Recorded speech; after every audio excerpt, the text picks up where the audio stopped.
Well, I mean, at the same time, though, you don't get it. You pin them deep, so it really ain't that dumb. Mm-hmm. But you could have took the 3 points. Now they come back and it's a close game and you lose in a close game. That decision came back to bite you in the ass. But they have a strong defense. Both these teams have a strong defense, so I didn't expect it to Mm-hmm. be this high this early.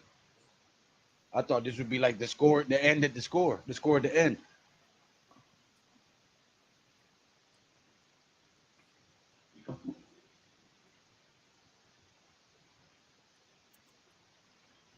Ghost Dog says, Pat, salute. Wales, old man Flacco picked apart that Jets defense on the first drive. Right. Well, I mean, when you're a veteran, you should know how to pick apart a defense. You know, a man played in the league for over a decade, bro. He better know how to read a defense and change out to something suitable. Wow, pick 6 for the Browns. Good Lord. Good grief. Yeah, now it's starting to get ridiculous. Right. Ball foot, what up, man? Russell Wilson getting benched. Yeah, they're going to try to get rid of Russ after this year. I don't think Peyton ever wanted him. Because he's thrown 26 touchdowns on the 8 picks. So it's not like he's been playing horrible. And they just now is he gonna make this kick? Because he missed the kick on the other touchdown. Right. Is it gonna be 19-7 or is it gonna be 20-7? They might Right. as well go for 2, try to make it 21. Yeah, that's crazy and right, Pat. That's definitely a Sean Payton move. Yeah, you know, Sean Payton, the old coach, man. He gonna want his guy. He don't want to be stuck with some guy that he inherited. A lot of coaches ain't with that shit. He's going to get his guy immediately. Yep. Terry D24. Mr. Mushroom, Aaron Rodgers can't even save the Jets.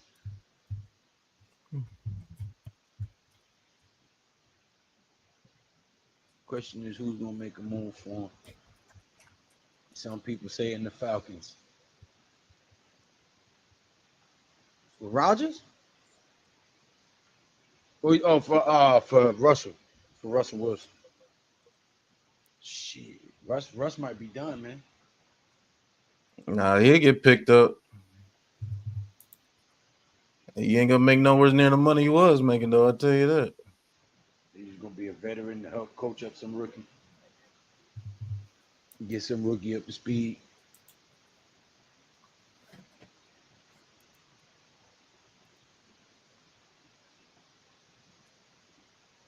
Boy, I got more shit coming, bro. Yeah. No. More stuff coming. Mm. You got to make haste and get to NC, bro. Big shit happening this year. Not 2023. 2024 is our year. I don't give a fuck what anybody got to say. Big Blue Crew Sports Network is taking over in 2024. And y'all can hate from long distance or from up close, but it ain't gonna stop nothing.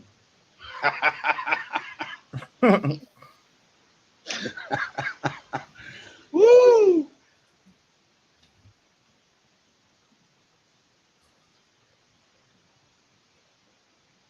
Or they could ship Wilson to the Eagles along with another first round pick. Please don't quote me on that. Russell Wilson to the Eagles? Why would they want Russell Wilson? There's been rumors about people kind of upset the way Jalen Hurts has been playing. Yeah, but they're not about to go get Russell Wilson when everybody Nah, been upset the way that nigga been they playing. just gave Jalen Hurts that contract. They can't do nothing with him. Raphael. And there's a flag. You can't do nothing with Jalen Hurts' contract. You just signed him to it Hell no, you can't. for at least the next 3 years. Crowd favorite, what's going on?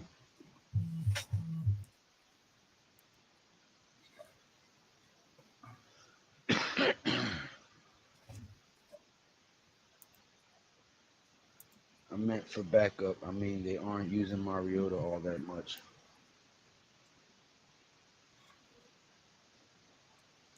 Oh, man. Man, if y'all don't get them likes up, stop doing me dirty, man. Dang. What y'all be doing the boy dirty, man?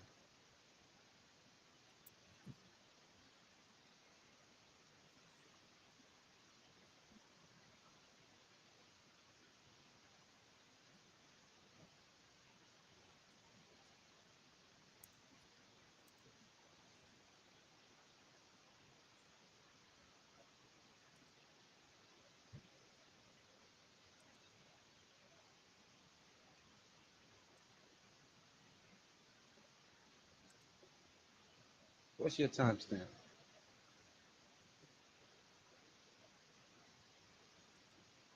Second and 11, incomplete.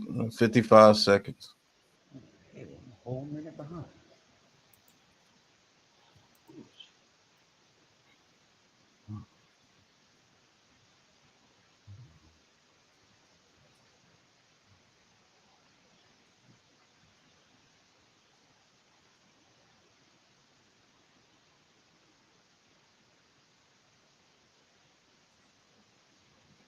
Give me 2 seconds. Fuck. Incomplete pass. Third and 11.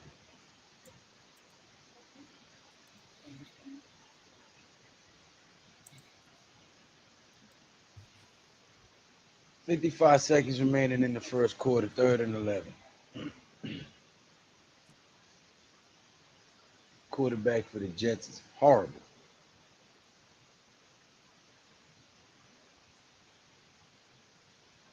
Trevor Siemian.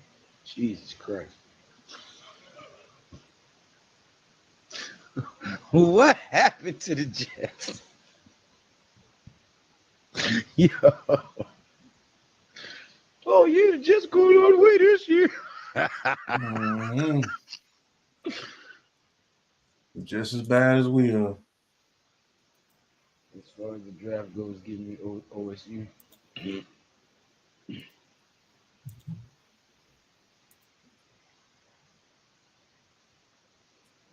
We picking fifth now. Mm-hmm.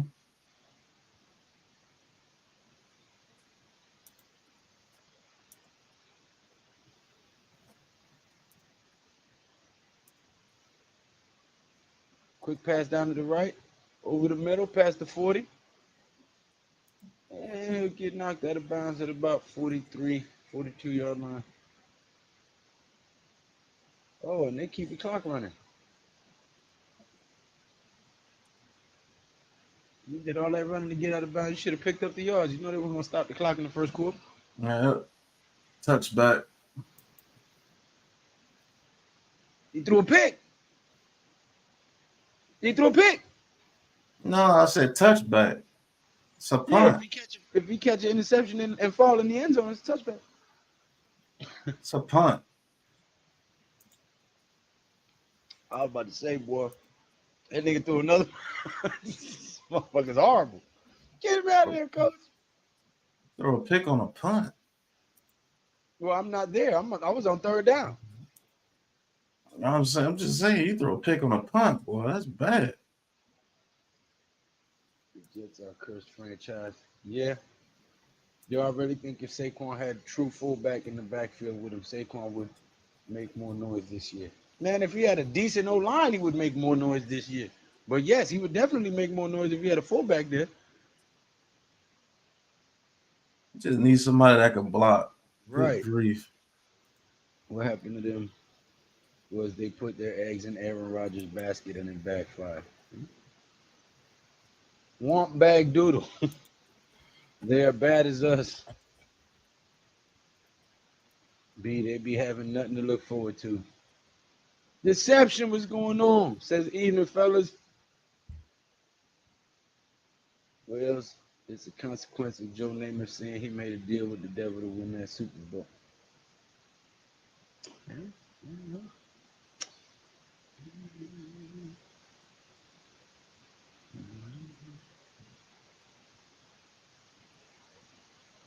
You won't say is, when you play with fire, you get burnt.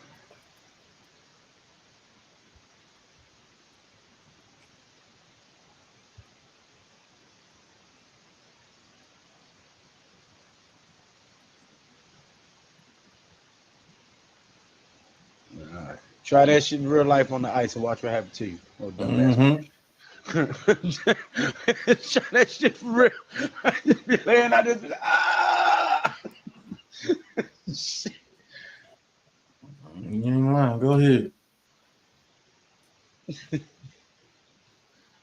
laying out there jacked up. I need an ambulance. Oh, dumbass. Silly ass nigga. Keep on playing. Shit. You find out real quick. Spanish grandma tell your ass when you was little. You kept doing dumb shit and you finally fell and hurt yourself after she done told you to stop doing that shit 100 times. And you go trying to cry to her like you want some sympathy. That's Mm-hmm. how you learn. So you learn. Mm-hmm. That's exactly what it is. That's exactly how we was. All you gonna hear is Didn't I tell your ass sit down? Mm-hmm. Didn't I tell you Let's stop do it jumping on again. that damn couch? Mm-hmm. Let's do it again.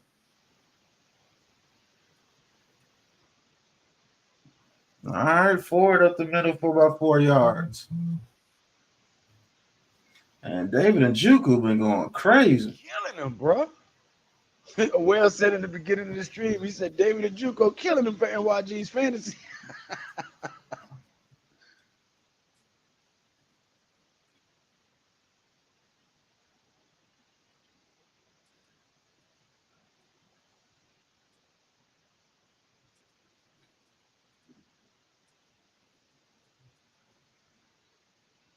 All right, Joe Flacco pitches it out to Jacoby Ford. Ford breaks a tackle. Ford's going to get a first down, and Bowl is waiting for a first down and more. Down to the 35.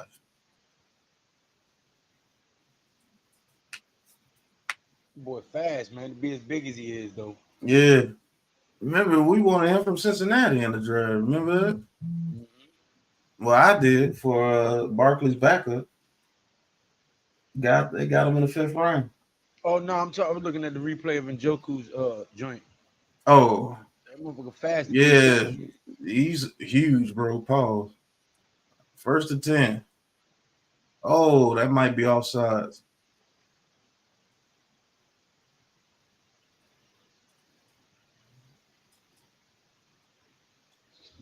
He said he's huge. Pause. Yep, offsides on the Jets. That's a huge bitch. Right. That nigga running too, boy. I used to love that movie. That nigga tie their ponytail up to the damn back of the damn seat, nigga. Mm-hmm. Keep your face from going in the suit. That shit had me dying, bro. All right, 1st and 5. Flacco, play action. Flacco gets out the pocket, throws it to that man in Juku, and Juku's on a run. Oh, and Juku gets popped. And he fumbles. Dang, Juku got popped right there, and he fumbled. Boy, Eddie Griffin talking about your man, Gina. Yeah, he bitch.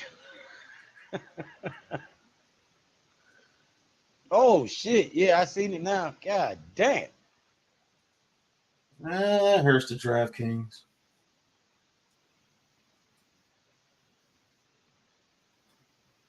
He didn't really get. He just got spun around. They hit the ball. Yeah, they hit the ball.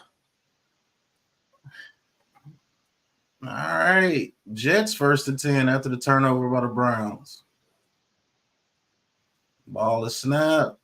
Hands it off to Brees Hall. Tries to get to the outside. It maybe gets about 2 yards. Well, you need the box. That was great aim for that. And that man's name is Taki.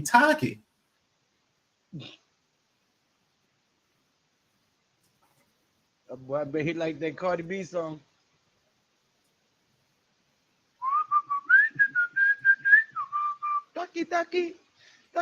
Right.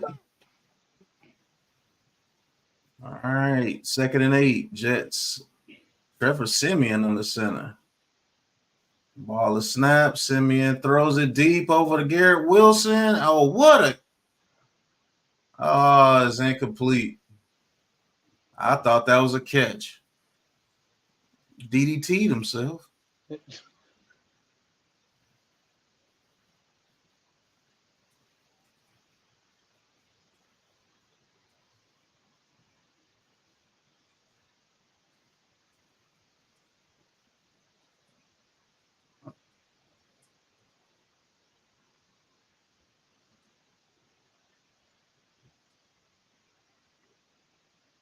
Man, that was horrible. He almost hurt himself. All right, 3rd and 8. Siemian in the shotgun. Trips to his right. Ball is snapped. Quick pass to Wilson this time. And Wilson is going to be short of the first down. Good tackle by Newsome right there. Tried to do a receiver screen right there, and Newsome just gets past the block and grabs him. I bet he likes Taki's chips. My son like them shit. Them shits is nasty. Takis, them things are terrible. Disgusting. I don't see what the appeal is. They ain't even spicy neither. They're supposed to be spicy. Ain't nothing spicy about them. It's just a bunch of damn food coloring. Trying to get Right. stomach cancer.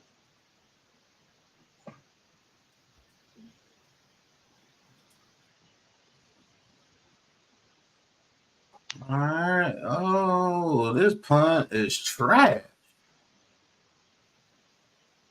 Mark it out at the 21.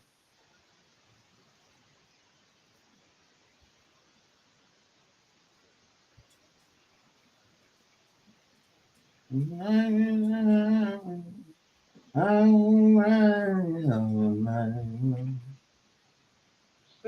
singing.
I'd like to thank everybody for tuning in to the Big Blue Crew Sports Network. Cleveland Browns versus the New York Jets. Browns beating the Jets 20-7 right now.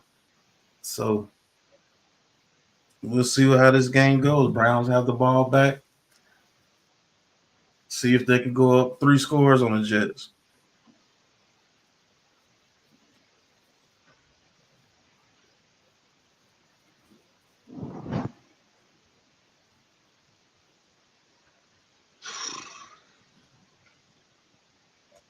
Man. Yeah, back hurt.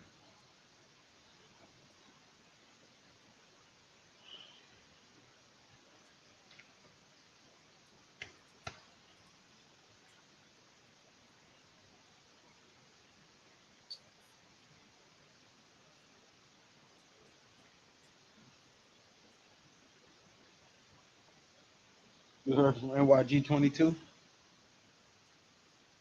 said what? Have you heard from NYG 22 or coach? Yeah, I talked to Coach and them on Twitter today. Oh, okay. I ain't heard from NYG They today. didn't do the Tuesday joint, so I was wondering if they was Yeah, I'm gonna have to try to get in touch with him. All right, 1st and 10. Joe Flacco in the shotgun. Joe Flacco looking. Joe Flacco throwing. Joe Flacco gets it to Elijah Moore for about 8 yards.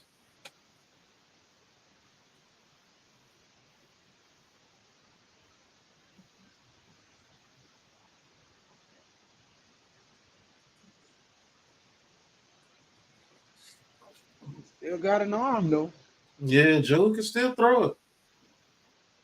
Just says you give any quarterback protection, they can make something happen. Mm-hmm. All But remember, right. DJ Lovers.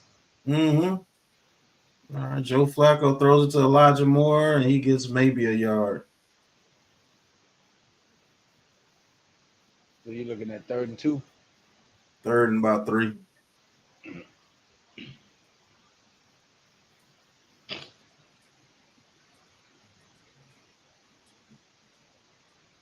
Now I keep seeing this damn tea on TikTok videos and shit that's supposed to clean your lungs out. I think I'm gonna try that shit, man. Yeah, I seen it too. I'm gonna see if it worked. Well, I'm scared to try anything they put out there though. Yeah, 3rd me and too, 3. bro. I be Joe out there. Flacco looking. Flacco throws back shoulder, and it's caught by Elijah Moore. First down. Man, Flacco be throwing some wild stuff. He's just working in his favor. That should have been picked. Bobby like to get missing in action and then pop up out of nowhere. Right. Where you been, Bobby? What's going on, Bobby? Where you been hiding, Bobby?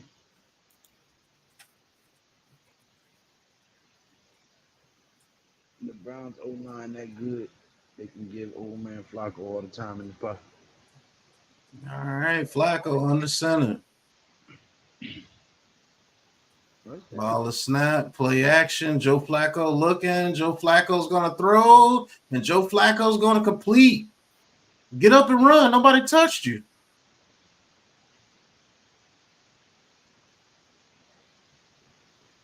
Oh, okay. They mark it at the 20. Man, the number 3 tight end, Atkins, getting busy for the Browns.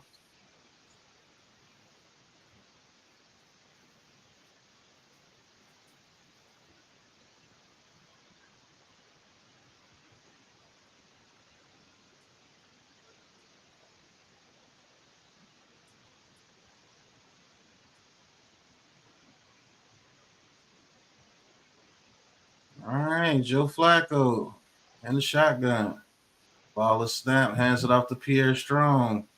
And Strong get with a strong run. Oh, he got choked at the end.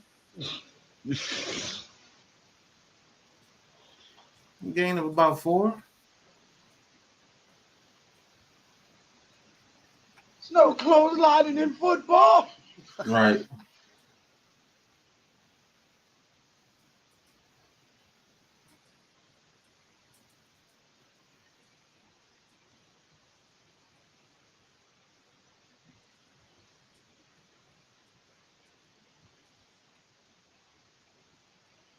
All right, Joe Flacco on a shotgun. Flacco looking. Flacco throws it to Hunter Bryant. He gets about 5.5. It'd be 3rd and 1.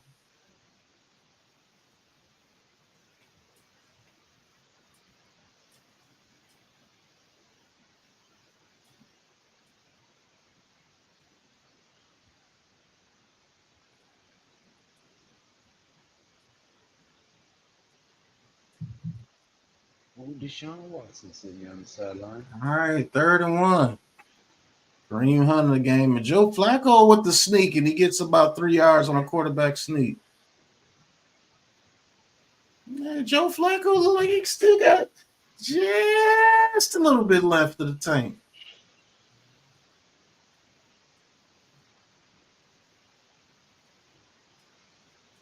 He said Shane Falco from the replacements. I'm not messing with you today, Wells. Right. That was Keanu Reeves, wasn't it? Mm-hmm. All right, 1st and goal. Ball is snap, play action. Flacco throws. Elijah Moore drops it. Almost handed it to the Jets defender. What you got going on?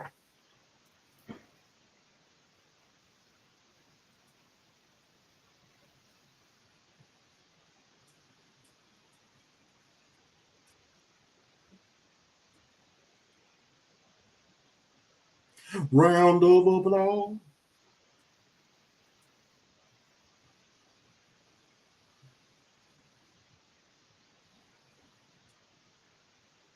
All right, Joe Flacco. Under center. Second and go. Ball is snap. Hands it off to Jacoby Ford. And Ford is, he's choke slam. Gets to the line of scrimmage and then gets choke slam. Round of applause. Don't even make that.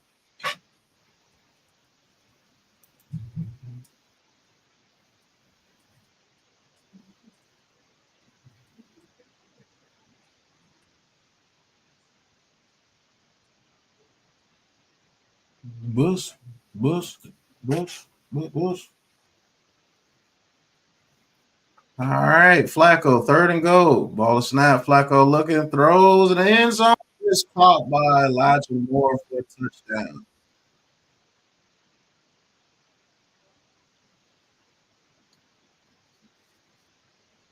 And that, folks, starts the route.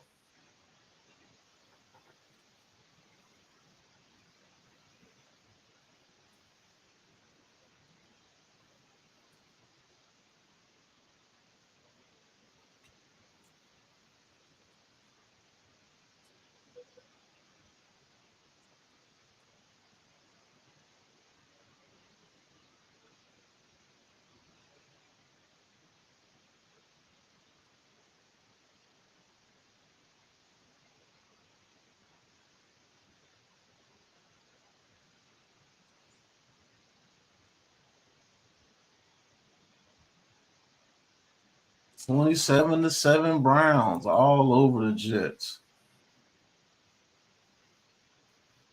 What's going on, Brooklyn? Thank you for tuning in.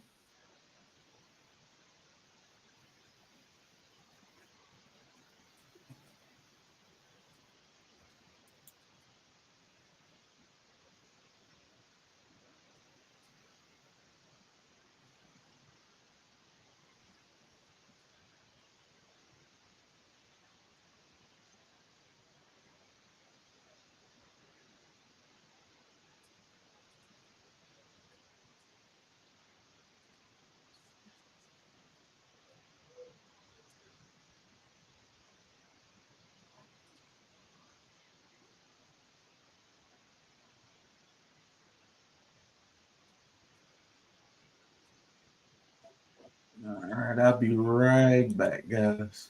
Damn commercials. They play more commercials this season than I've ever seen. All right, I'll be right back. All right.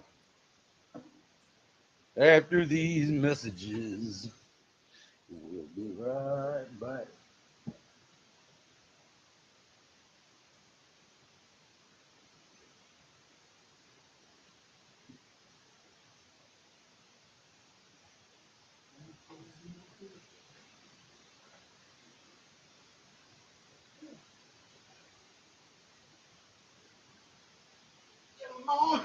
Come on. Oh, Lord, my back. My buskets are burning.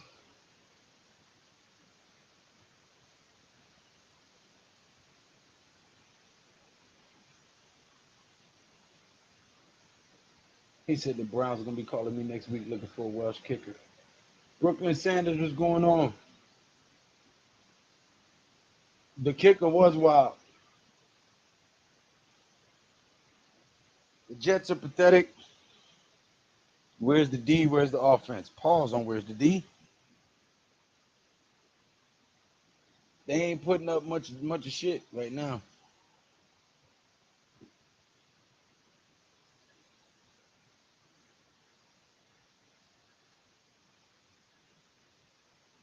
He said, wait till the Browns play somebody good. Right. 7-27. Yeah, it's an ass whooping. I put the link in the chat for you to come on, Bobby.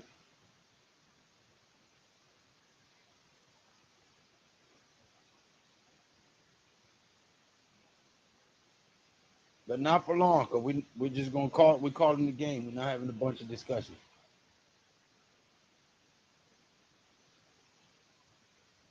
Oh, you're watching from Pat's. You're not watching from mine. That's probably why you didn't see the link.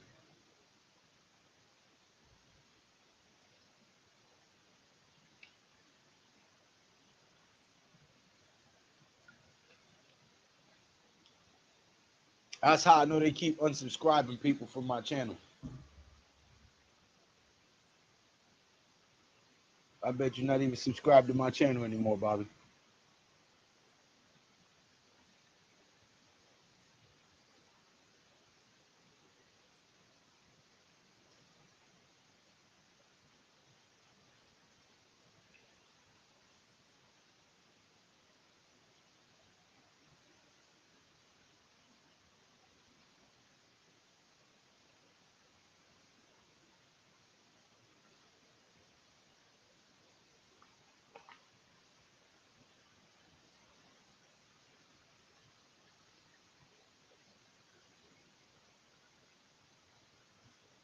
I don't think the Giants win any more games this year. I think they're trying to pick fourth.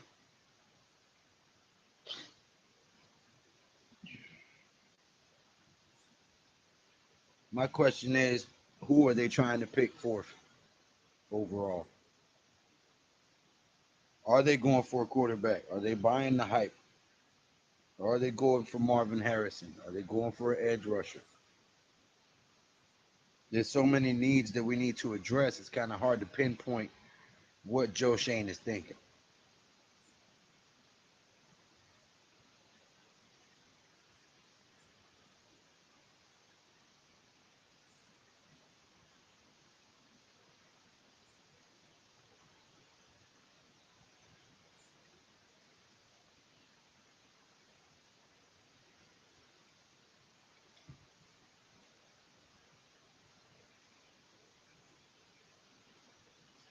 I don't think he's in your chat. Yeah, he's not. He's in Pat's chat.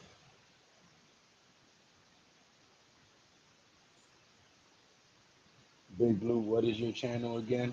Wow. I told you wasn't subscribed. They unsubscribed you. Or you did it yourself. It's G Nation Inside Sports. YouTube got something against me. It's all good. I speak that real shit. Yeah, you may have been right there, Mets. He said they would only win 5 after I deduced sabotage from Johnson and Kafka. Ian Brand says it's going to be a QB if the Giants are at 4. Yeah, I can see that. Anything is possible. We can beat the Rams. Well, I mean, Big Blue, what is your channel again? Yeah, G Nation Inside Sports. I knew you unsubscribed. But you're not even a member no more. We need to keep Wink Martindale, fire Kafka, Bobby Johnson, and special team coach Garrity. McGahee. We need to fire McGahee. Yeah. We need an O-line.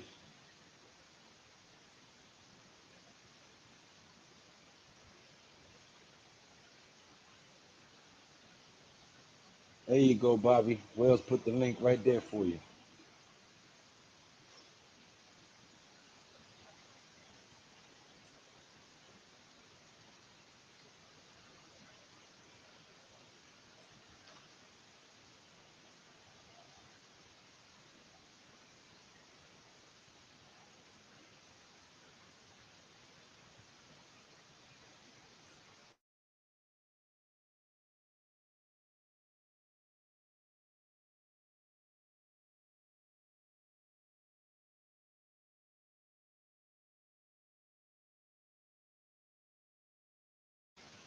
Hey, Bobby! Owen. What's going I on, bro? I'm sorry. I didn't know. I didn't know I was unsubscribed. I'm sorry, guys. How did you unsubscribe? I don't know. I don't know. Maybe I hit something wrong or something. I don't know. I'm Oh, sorry. Bobby. Damn, You Bobby, guys you be miss doing me me? dirty. You You be guys doing me miss dirty, me? Bobby. What? Yeah, man, where you been hiding? Last time I saw you had a black eye. When I asked you who hit you in the eye, you left.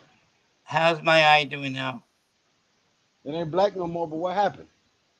No, I have like no. You know what happens to my eyes? You know your eyelashes? Uh-huh. They grow inside your eyelid, and I had to take a lot of them out. That's why. This eye, especially. So you think we're gonna lose the next 2 games? I think you're right too. Hey, Bobby became a member again. Look at that. Yeah, I told you. I said I'm sorry. Hey, how's our friend doing? Deception says, don't worry, Lou.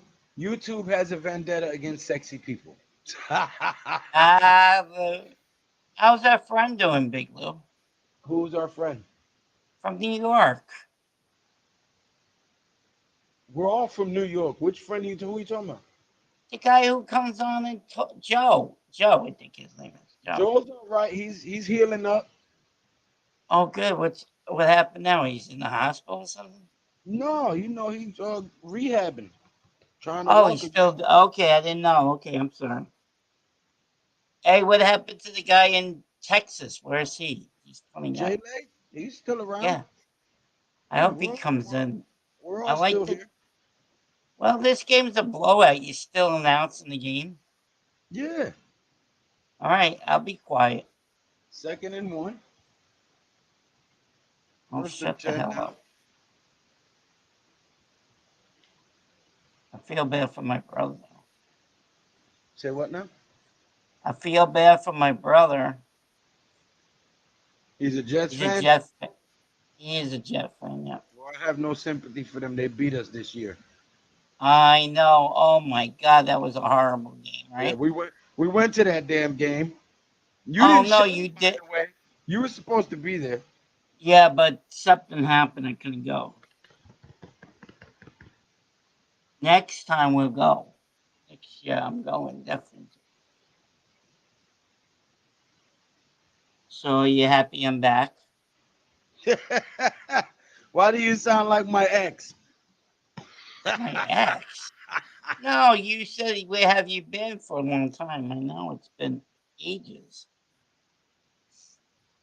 I just like to talk to people, you know. Bring Ben Johnson for offensive coordinator. Hey, we got to get rid of some coaches on our team. I think we got to get rid of the offensive captain. You think we should get rid of him? Yeah, Mike Kafka got to go. Two giant Yeah, blue we. balls. What's going on, man?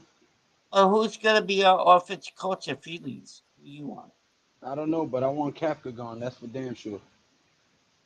Hey, I know this is a new hat. I found it in my closet.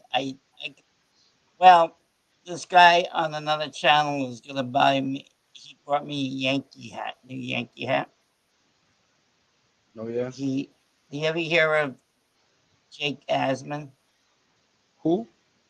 Jake Asman. He's a Jet fan. No, never heard of him. Well, he does his YouTube. He goes on ESPN too. He does that. Yeah, I know, I know. He's gonna buy me a new hat. He said, "Oh, Bobby, you gotta get a new hat." I'll show you the one I was wearing. This is my official, well, the old Oh, hat. touchdown Jets. Who scored? Jets on the pick six. Oh, it's defensive score. Oh, Flacco. You My believe boy Flacco's? Inside. You believe Flack? You believe Flacco's playing for the Browns?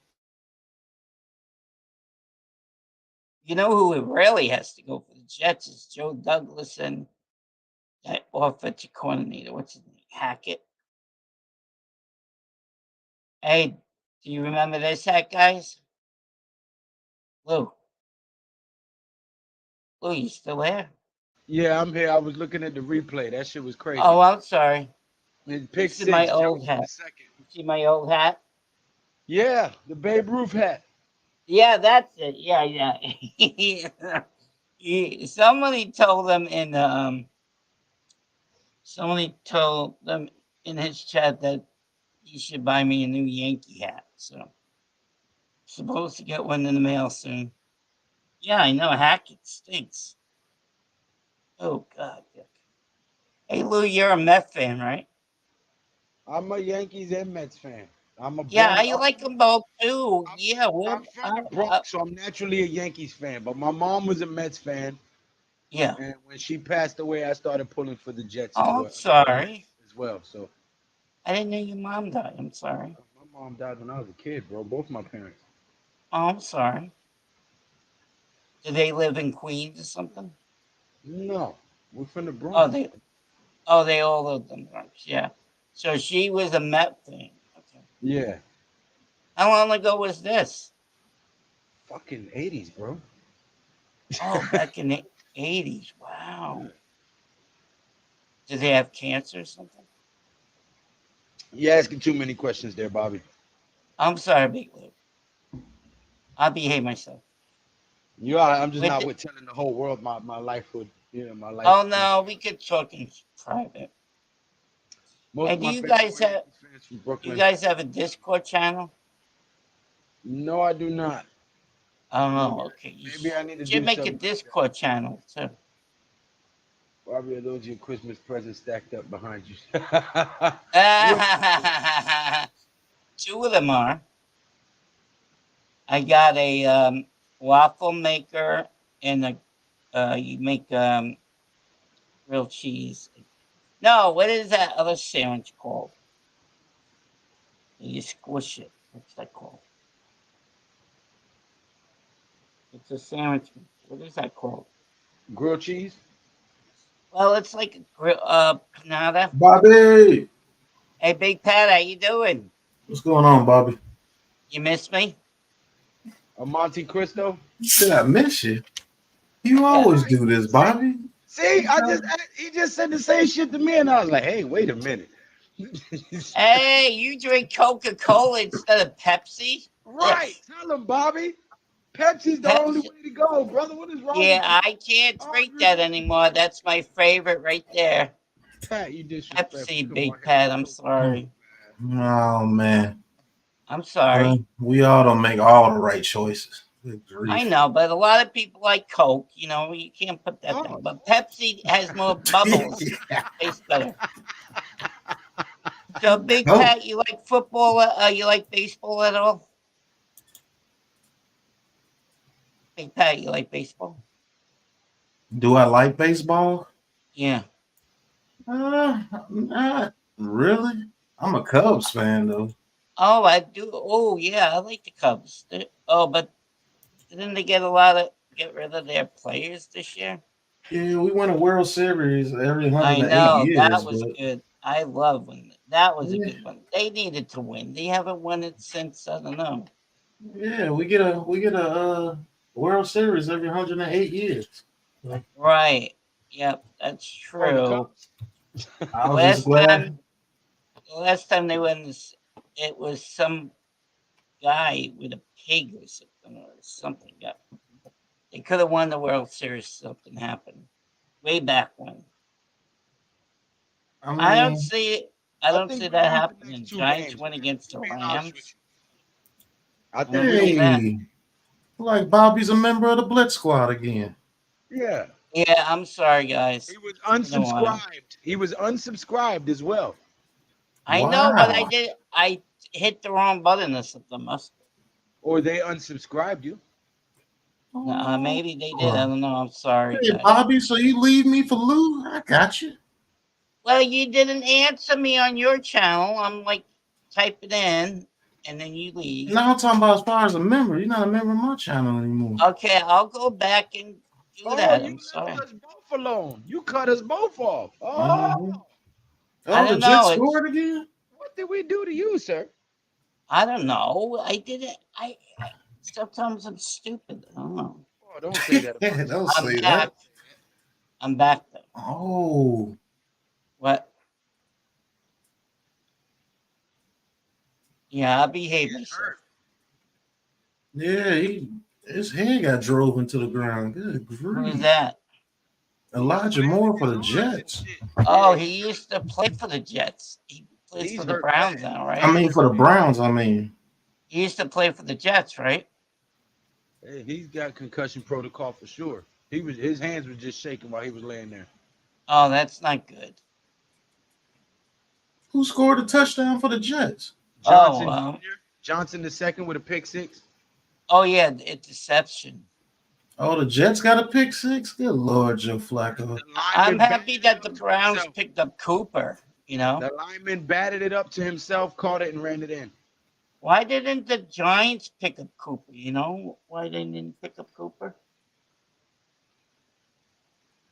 Shoot, he was owed $20 million a year. That's why. Well, they could have got him. We need Nah, man. receivers. You No? don't spend that kind of money on a wide receiver that you can't even block enough to get him open for. That's Oh just a yeah, waste that's of money. true. Yeah, you're right. If Yeah. you getting hit before that man even gets up the field, what are you paying him all that money? Ooh, he hit that turf pretty damn hard. Yeah, his Yeah, head he bounced off did. the floor. Oh crap! When your head bounces off the floor, you can be assured that your brain That's not bounced grass in though, off of right? your That's skull. not Yeah. grass. Is that grass? When your head bounces off the floor, you can be Yeah. assured that your brain bounced off of your skull inside your head. Oh, definitely. The way you hit it. And that's what causes concussions and cerebral hematomas and all that shit. Aren't they fixing the helmets though? Are they? Ooh, right. Oh shit! They're replaying it too. Oh crap! He must have got a neck. What's that say? They're typing so much fast. I can't see. Hey, Wells, how you doing, my friend? Wells is there. I like Wells. I like Wells. I'm a Knicks fan, but I gave up on watching the Knicks because they break my heart. So I can't even tell you nothing currently about the Knicks, They're bro. doing good this year. What are you talking about? Yeah, wait until it counts. See if they still doing good. Well, didn't they just? Who did they just beat? It doesn't matter. When it counts, we freaking lose. They break my heart every year. So I just Oh, gave I up. know. You know, the last time they won, I was 4 years old. Yeah. That's the Exactly, last Bobby. time they won the championship. Yep. Exactly, Bobby. Oh, Flacco gets hit in the head and Flacco takes off. And then he throws to Jacoby Ford and he's on the run. He's down to the 10, down He to the never played. 5. And he He gets never it to the played. end zone for a touchdown. He never played this way against the. What a play by Joe Flacco. Going to start calling him He Joe never played this Flacco. way with the Giants, Waka Jets. Flocka. Okay, Flocka. Okay. What's Big Lou? The Knicks are 17-13. I mean, they're doing just good enough to get And you into the like that? playoffs. Huh? Huh? Lou, are What'd you you say, there? Bobby? What'd you say? Hey, Pat, are you there? Yeah, Yeah, can I'm you hear here. us? Why are you? Bobby. What happened? Bobby. Oh. You guys there? Yeah, can you hear us? Can you hear us? Oh, what happened? Hello? Bobby. Something wrong with your mic? Yeah, he done left. He done threw himself in the gulag. Right. What a play by Joe Flacco. Flocka. Right. Okay, Joe. Old man Joe. Move those old legs. Joe can do it. Get your old ass in the end zone. Oh, Bobby's back. Can you hear us now? Can you hear us now? Bobby. You guys Bobby. back? Can you hear me? Bobby. Where am I? We can hear Hello? you, Bobby. Where am I? Hey. Lou, are you there? Yes. Bobby. Yeah, something wrong with Bobby's his audio output.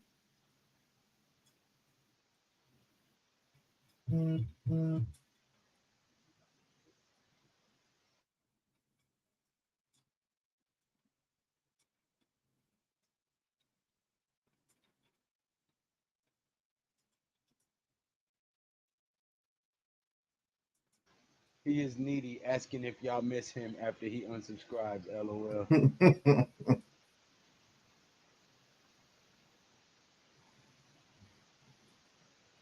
Damn it, Bobby. Quit making them train noises. Boy, that better be a naked cheerleader under your bed.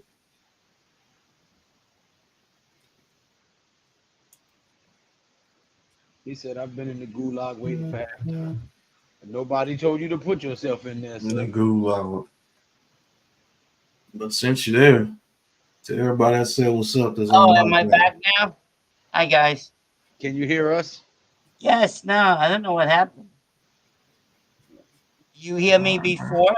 Yeah, we heard you. You couldn't hear us. Hear us. Yeah, I had to renew. What is that called? Reboot? Refresh. Sorry. Refresh, yeah. You got to I'm get sorry, off that guys. AOL, Bobby. What? You got to get off that AOL. Right. What's it? Times, man. No, I don't know. Sometimes it happens. You got that AOL bandwidth. No, I don't. I got good. I got what's it called? Infinity. Xfinity. Yeah, they're good. Speed. Hey, the And then, Cowboys play Saturday. Lions versus Cowboys. That should be a good. hey, do you guys pay a lot for your cable? I don't have cable. I just got internet. Oh, do you ever hear a thing called Cody TV? Of course. You Cody said who? old as hell. Cody Yeah, old as Cody hell. TV. K-O-D-I? That's old as shit. Yeah, it I is. know. I tell you, I'm watching. You know what I'm watching right now? I'm watching the Jets. MASH. I'm watching the Jets on New York Fox. Did you say MASH? Yeah. So what happened to the guy? They took him out? Yeah, he's in concussion protocol. Did they have to carry him? No, did they have to bring him to the? No, they didn't have to bring out the cart. Okay, good. All right, that's All right, good. 2nd and 4. Say, internet doesn't come from a free CD that comes in the mail anymore, Bobby. Right. No, I don't have that. Shut up. I got good internet. Oh, what I a don't catch by Tyler That's Conklin for the America Jets. Online, boy. That's when they used to mail them shits in the sea. Yo, that's know. old as hell. He's a good tight end. I like him. Mm-hmm. Huh. They don't use him as much. Well, the other game they won, they got to use Brees Hall and what's the receiver's name? Garrett Wilson. Forgot.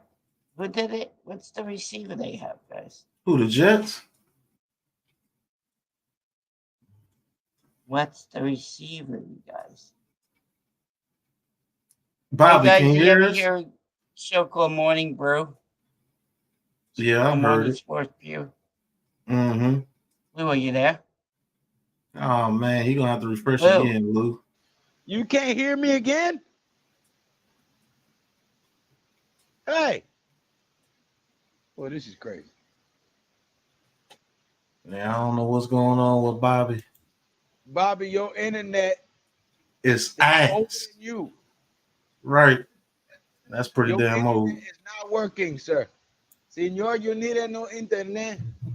Señor, you need no service, sir. What's going on, Jarius? Ghost Dog, what's good?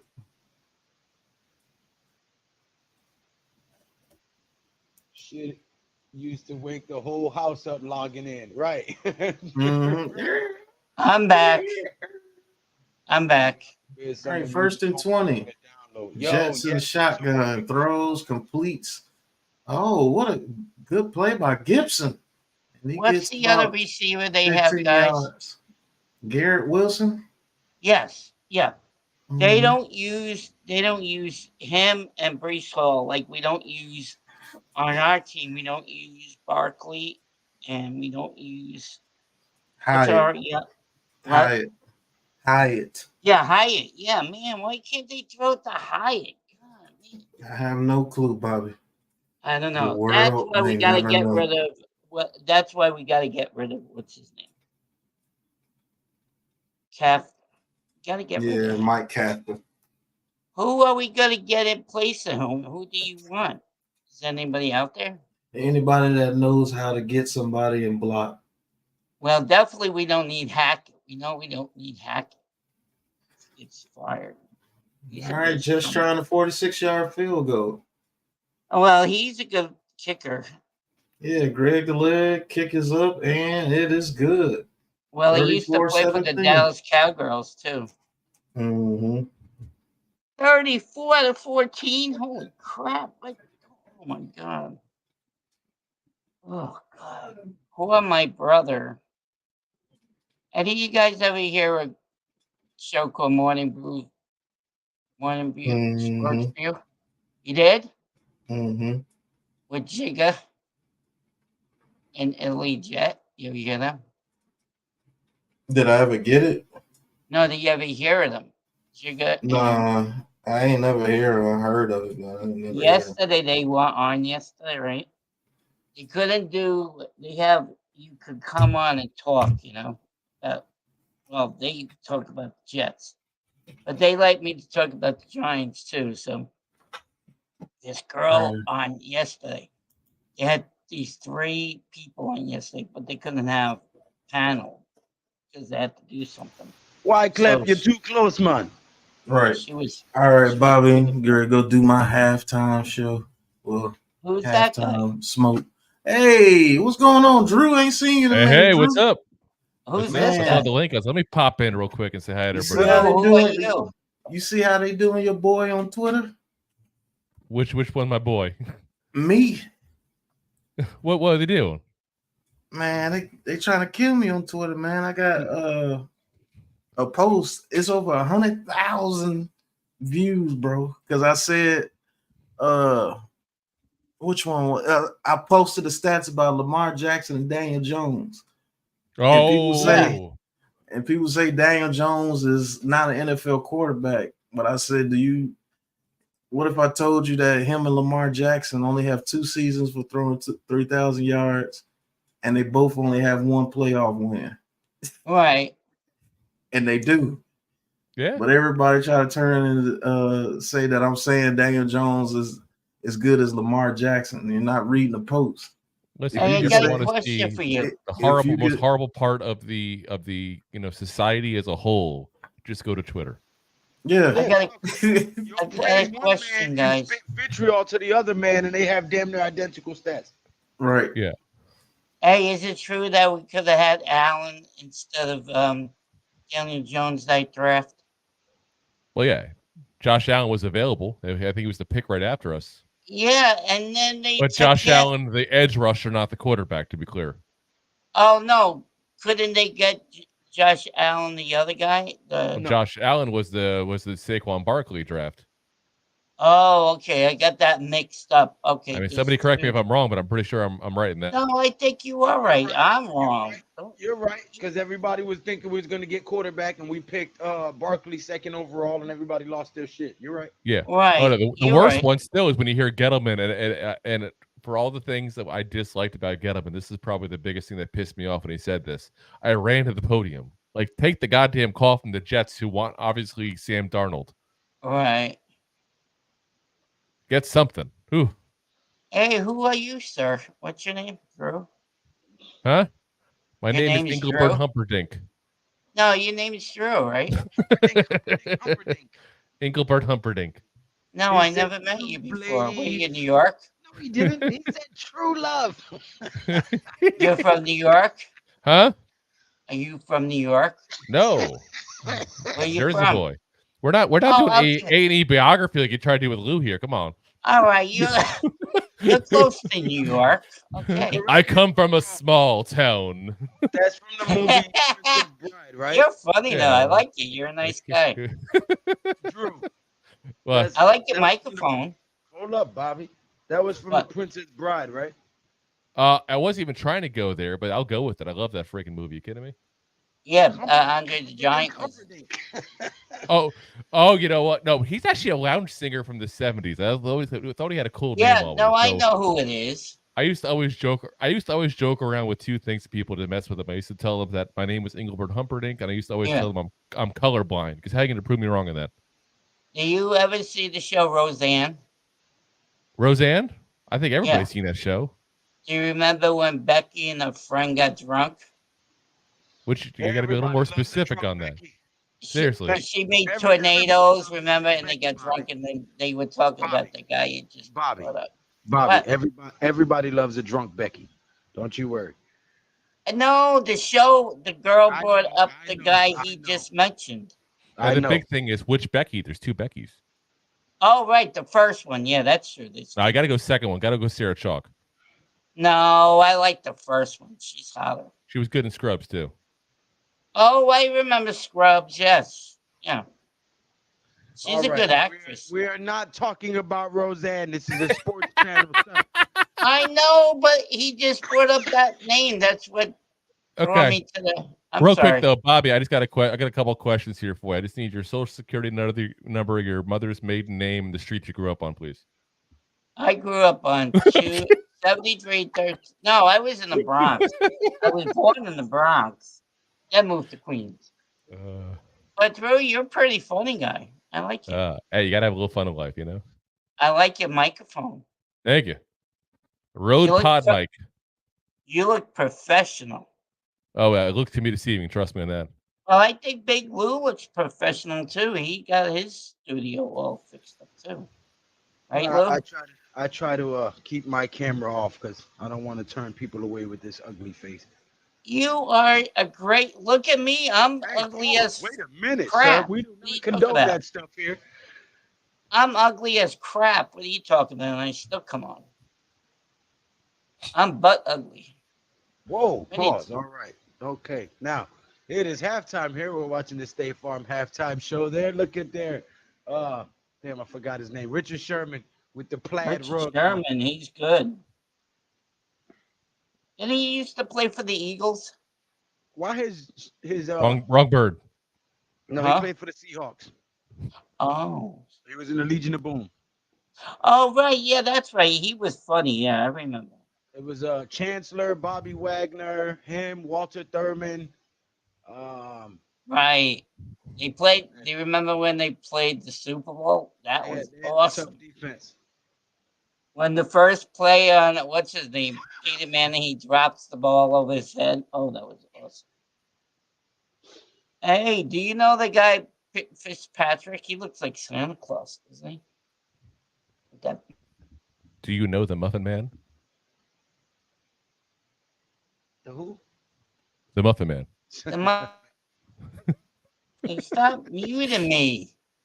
Who? I like Lou. Can we see your face, please? No, sir. I'm eating. Why? You're not ugly.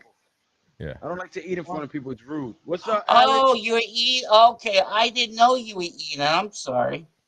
Big Blue in the Bronx is here. Holy cow, my friend's here. I met his brother the other day. Oh, they're twins.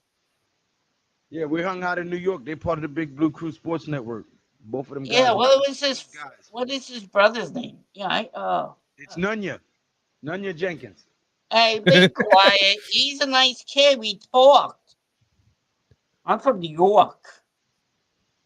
I like the Big Blue in the Bronx. I hope he comes on tonight. Can he come on? Drury Lane. Can he come on tonight? Hey, Big Blue on the Bronx, come on. No, that's not the number, Wales. That is not the number, Wales. It is 1-800-777-2873. What are you talking about? That's like, I don't know what he's doing. What's up, Alex? Alejandro Rivera from Mexicali. What's going on? Hey, how's that soccer player doing? Do he come on anymore? He said, what's up, fellas from Mexicali, Mexico? Thanks for the advice, Lou. Worked like a charm. What's that guy from? I got to hear. What's the advice? What's the advice? I don't remember what advice I gave you, but I'm glad it worked for you. You always give advice. You give me advice, too. You're a smart guy, Lou. Well, thank you, sir. You're welcome, sir. And Alex is cool. We're so cordial here. She's married to the I try to be nice, Alex. I'm a nice guy. Well, she's married to the Muffin Man. Who's married to the Muffin? What the hell are we talking about? I don't know. Do you know the Muffin Man? Hey, Lou, can you come on? Come on. Alex is in the thing, right? Ghost, Alex. He said the Come big on, blue get on. helpline. They keep it here. Come on, we haven't talked to. I haven't talked to him in a Oh, long you gave him time. some good alcohol choices, I guess, while he's in Mexico, huh? Oh yeah, Mexico. Oh, no. I told him whenever he's drinking, in between shots, drink Yes. you about a half a cup of water. Because Why is that? You dry out? when you're drinking, alcohol dehydrates you. Yes, it The does. reason people have a hangover Yep. is because during your rehydration period, your brain is the last thing that gets hydrated, which is Yeah. why you have that pounding headache. So if you drink water in between your alcoholic beverages, the only thing that is going to dehydrate is what you were consuming and not the fluids in your body, so you can avoid the hangover and the brain dehydration. Wow, You that's know what a I good do? idea. I do a bottle of Pedialyte before I go to bed, and one when I wake up the next day. Good to go. Yeah, it's Every like that an single IV works, basically. Yeah. Every single time. You can drink whatever you want, no hangover whatsoever. They also Yeah. make freeze pops version of it if you're in like a warm climate at that time. Warm climate. Well, He I'm in said, Florida, yes, I so thank you. Well, you're very You're in welcome, Mr. Florida Green. now? I probably shouldn't say that with Bobby here, but I am in Florida.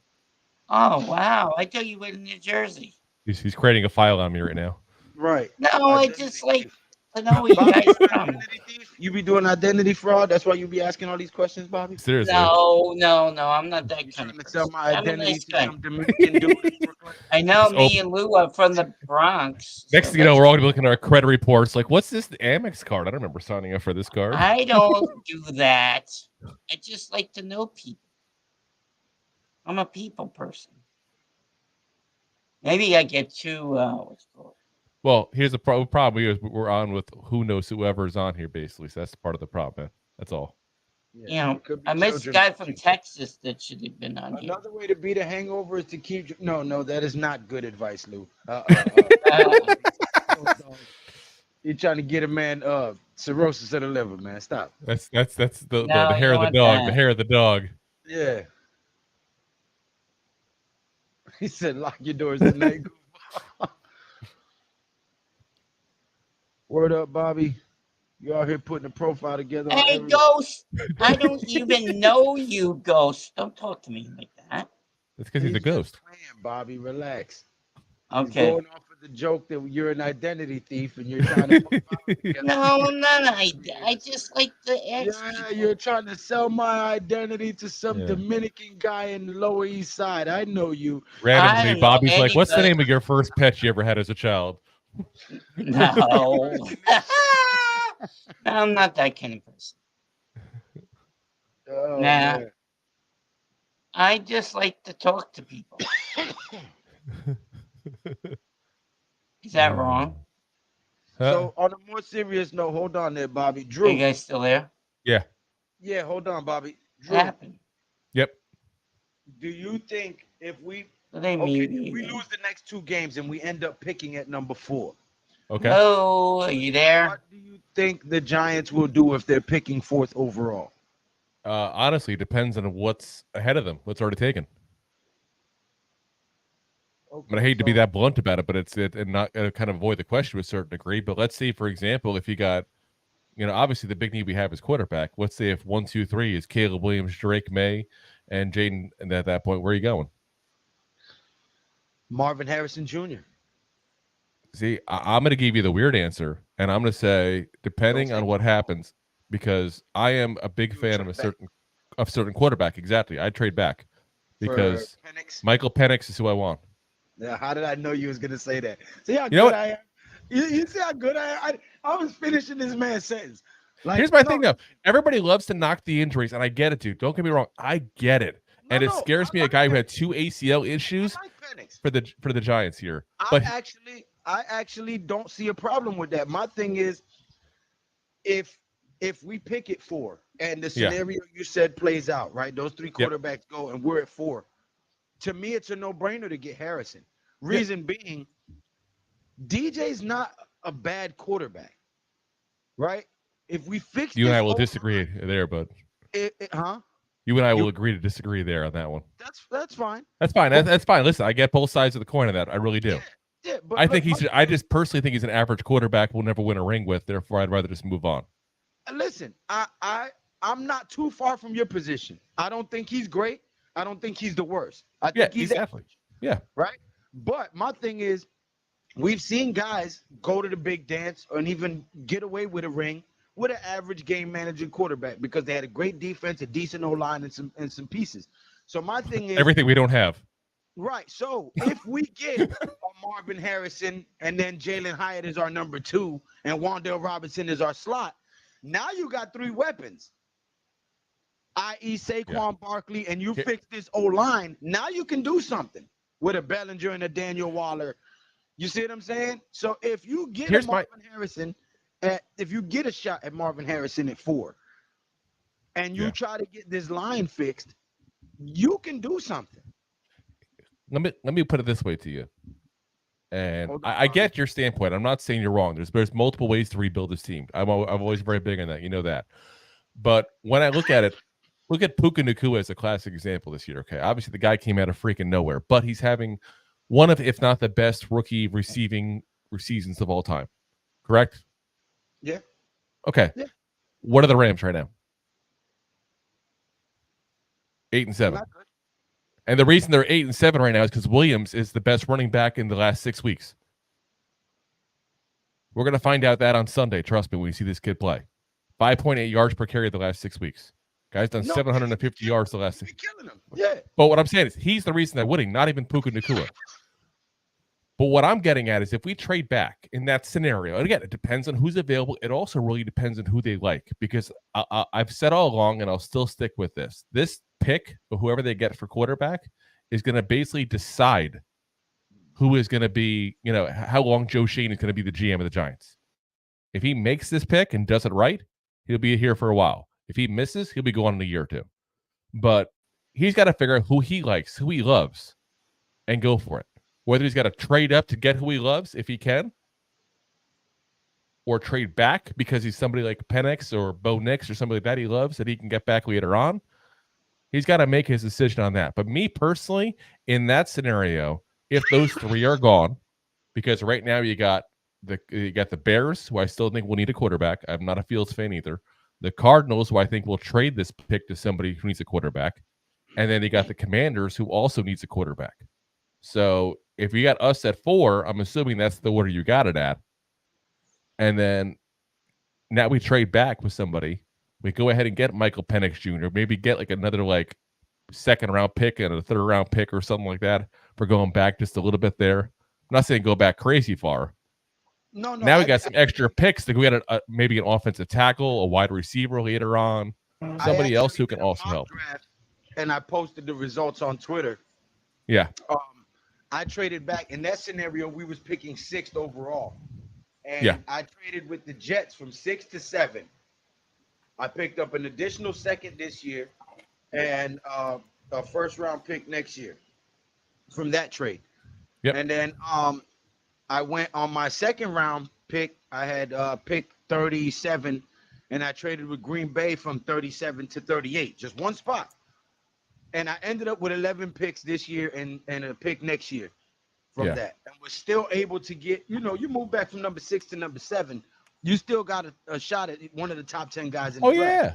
So that's not, Listen, you go back to 6 to 7, you could even go back a second time potentially. Yeah, I would. Again, depending on who you like. That's what it all depends on. Who does Shane like? And let's be honest, we're not having any clue until the day it happens who he likes, because Shane is pretty good about keeping who he likes, who he doesn't like close to himself there. Close to the vest. Yeah. He should, as he should. Look at the Thibodeau talk before we drafted him. Everybody's like, the Giants will never take Thibodeau. Giants will never take Thibodeau. Who'd we take? Thibodeau. Yep. Yeah, I think that was a whole ploy. 100%.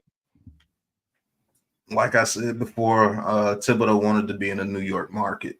To further his career after football, he wants to be a media darling like Strahan, and where better to do it in New York, but you have to win in New York. So that's his whole plan. Hopefully his plan comes true, because if so, that means we won a Super Bowl or 2. Yeah. But that's his plan. He wants to be a media darling after this. You can tell by the way he talks. He's being trained very well. by whoever's training him. So hopefully his plan comes through. What a pass by Simeon But to Brownlee to get to the 6. But on the Marvin Harrison thing, here's my point with that is that if you put Marvin Harrison on this team right now, and he's as good as people think he is, and until he plays, you never know how good he really is. We're basically the Raiders with Devontae Adams. You need a team around a receiver for them to succeed. So you're saying Daniel Jones is on the same caliber as Aiden O'Connell? No, he's better than Aiden O'Connell, but he's not healthy all the time either, and that does downgrade him. If you put Marvin Harrison on this team, it helps out the quarterback as well as the offensive line because he can get open faster than the receivers we have on the field now. The receivers we have on the field, our receivers that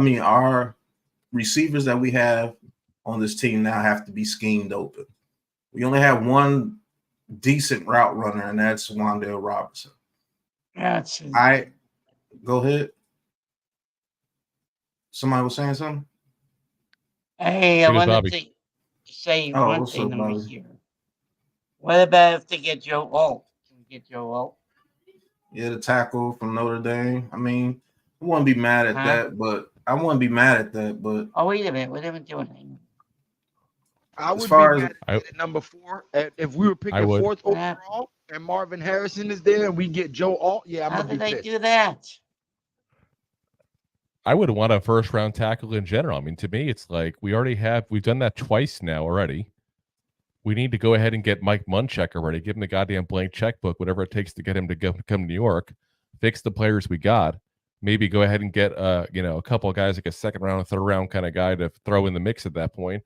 A new interior lineman to play guard because Azudu is not that good, obviously, at this point. Throw in a guy maybe to try to be a swing tackle to compete with Evan Neal and call it a day.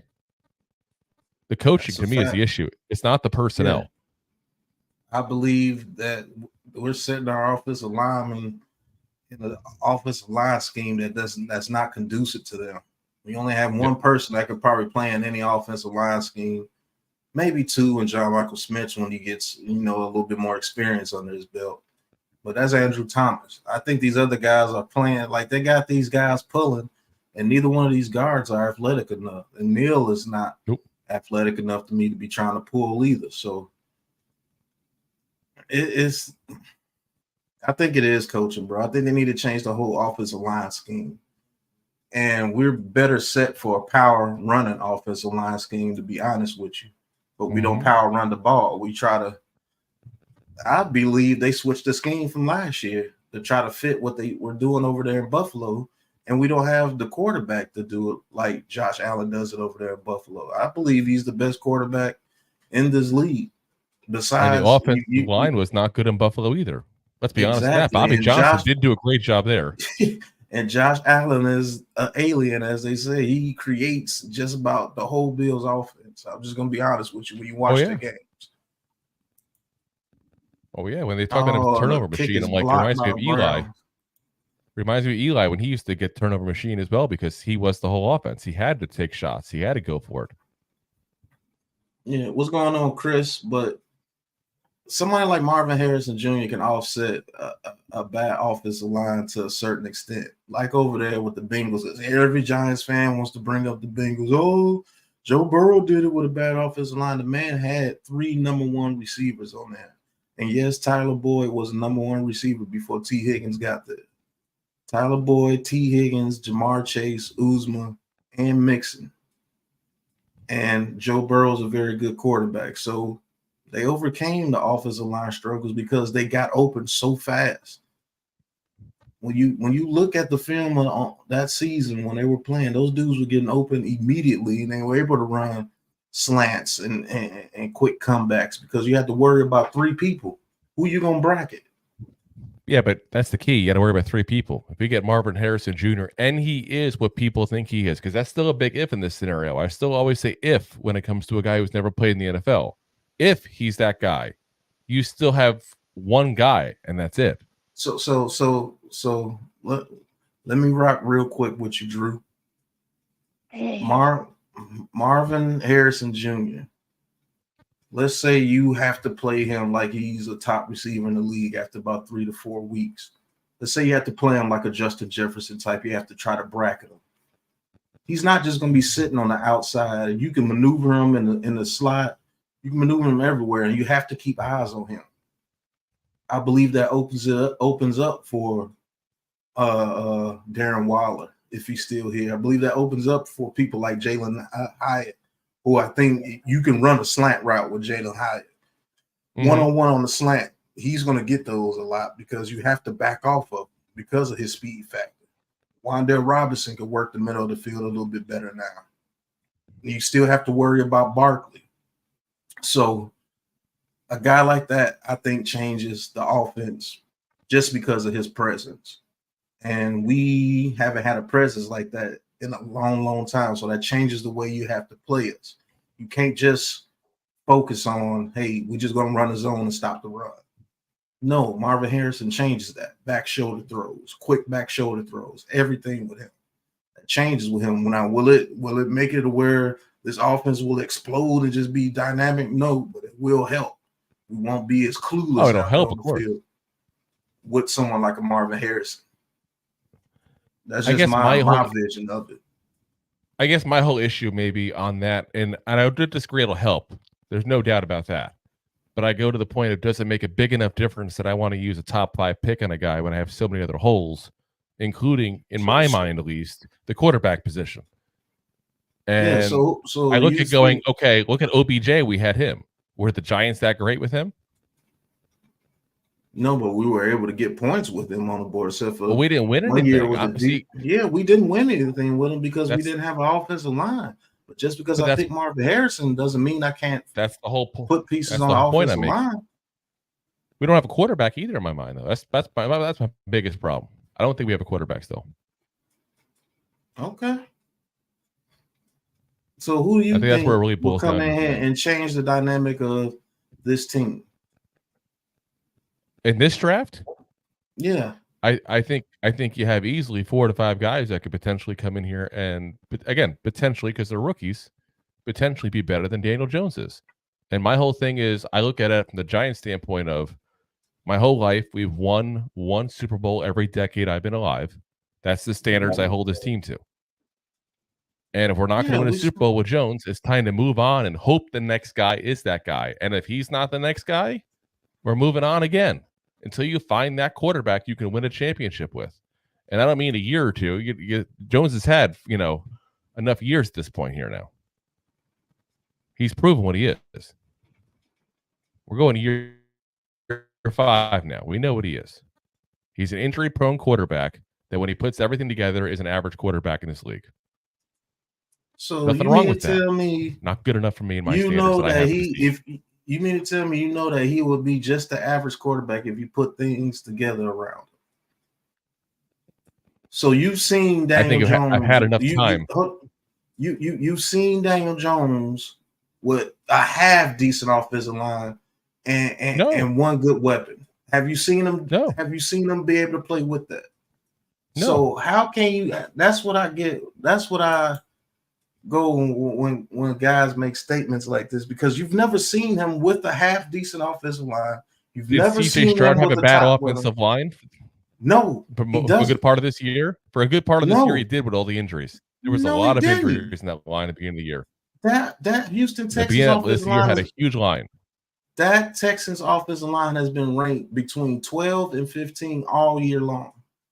When they're healthy, yes, but they had a lot of issues on the health wise.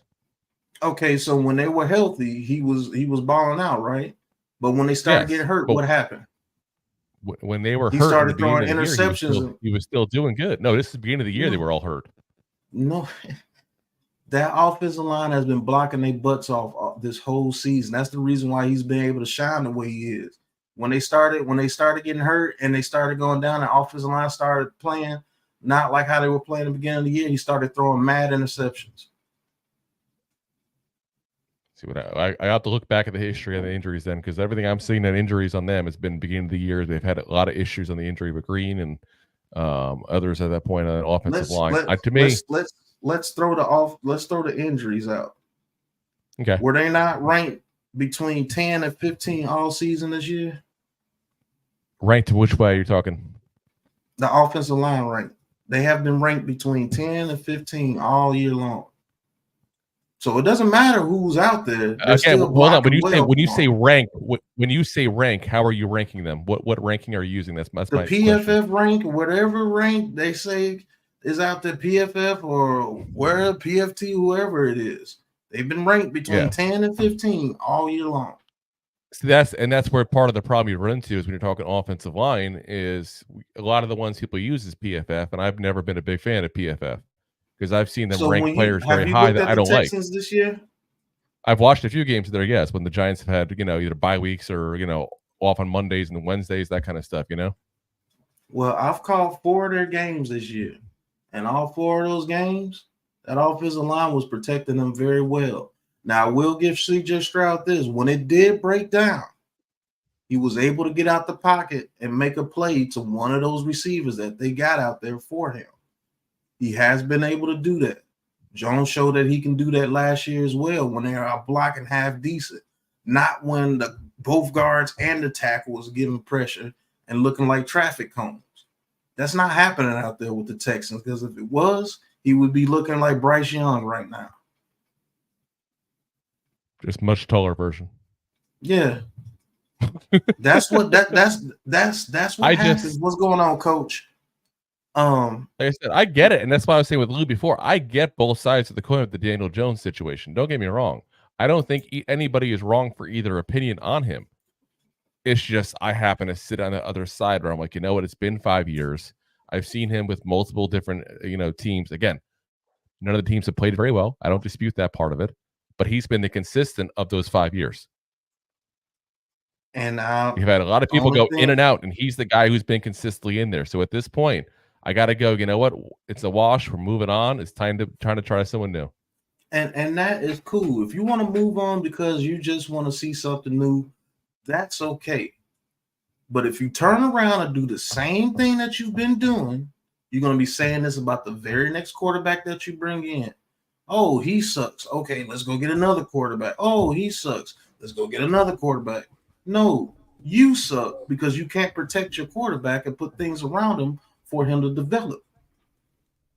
Now, this is not a situation with Baker Mayfield over there with the Browns when he had a number 1 ranked offensive line, a number 1 ranked running game, 2 very good tight ends, and 2 very good receivers, and he wasn't getting it done. That's different. Now, what's your thoughts on DJ Down and reading the blitzes? Because I do think that's part of it as well. Like I'm like watching the games this year before he got hurt. I thought there was a lot of times that he was getting hit. That point blank, he missed somebody who had a clear path to the quarterback, and you can tell that before the play even started. I think that's my main issue with him is we're in year 5, and he's still having trouble reading defenses. And I bring up the Seahawks game as a classic example of that. When Witherspoon came in and sacked him on a DB blitz, there was multiple plays. Let me tell you about multiple that play. Plays. And I'm not talking about one play. There's multiple plays that he was wide open. Let me tell you about that play there. He got right at the end of the line with nobody ready to block him. Let me tell you about that play there. That was a damn good play by Witherspoon because Witherspoon hid his blitz. He hid his blitz very well. Nobody knew he was coming until the ball was hiked. But let's say if you had somebody like a Marvin Harrison Jr. that could get open quickly on the slant, then that can help you out while getting hit by that DB when he's coming in there scot-free. This man is playing behind an offensive line that can't pick up a stunt at all. You're getting free people on every play. So out of let's say Daniel Jones got sacked 34 times. How many times do you think that him not idling out the line caused him to get sacked out of those 34 times? I'd have to review the tape of each one of those to give you the answer on that. But honestly, I would say that every single game that I feel like I watched this year with him, there was at least 3 blitzes or so that I would see per game. It felt like that he was like, okay, here's a wide open guy, and he'd mess it up because he didn't see the guy at the line that had a clear shot to him as soon as the ball got snapped. So let's just give a guess. You say 10%, 20%, 30%. How much percentage of the time do you think? How many percentage of the sacks you're saying I'm blaming on him? I mean, again, without looking at the tape specifically to give you an actual number, just off the top of my head, percentage here, 20%. So out of, let's just say 30. So 6 times out of those 30 times, it was his fault.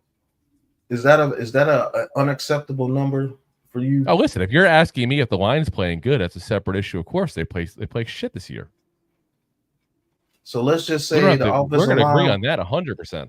Yeah, let's just say the offensive line was half decent. Do you think this team would be a lot better? Let's just say they cut those sacks down to like. I think this team would have been a whole lot better if we didn't have the injuries.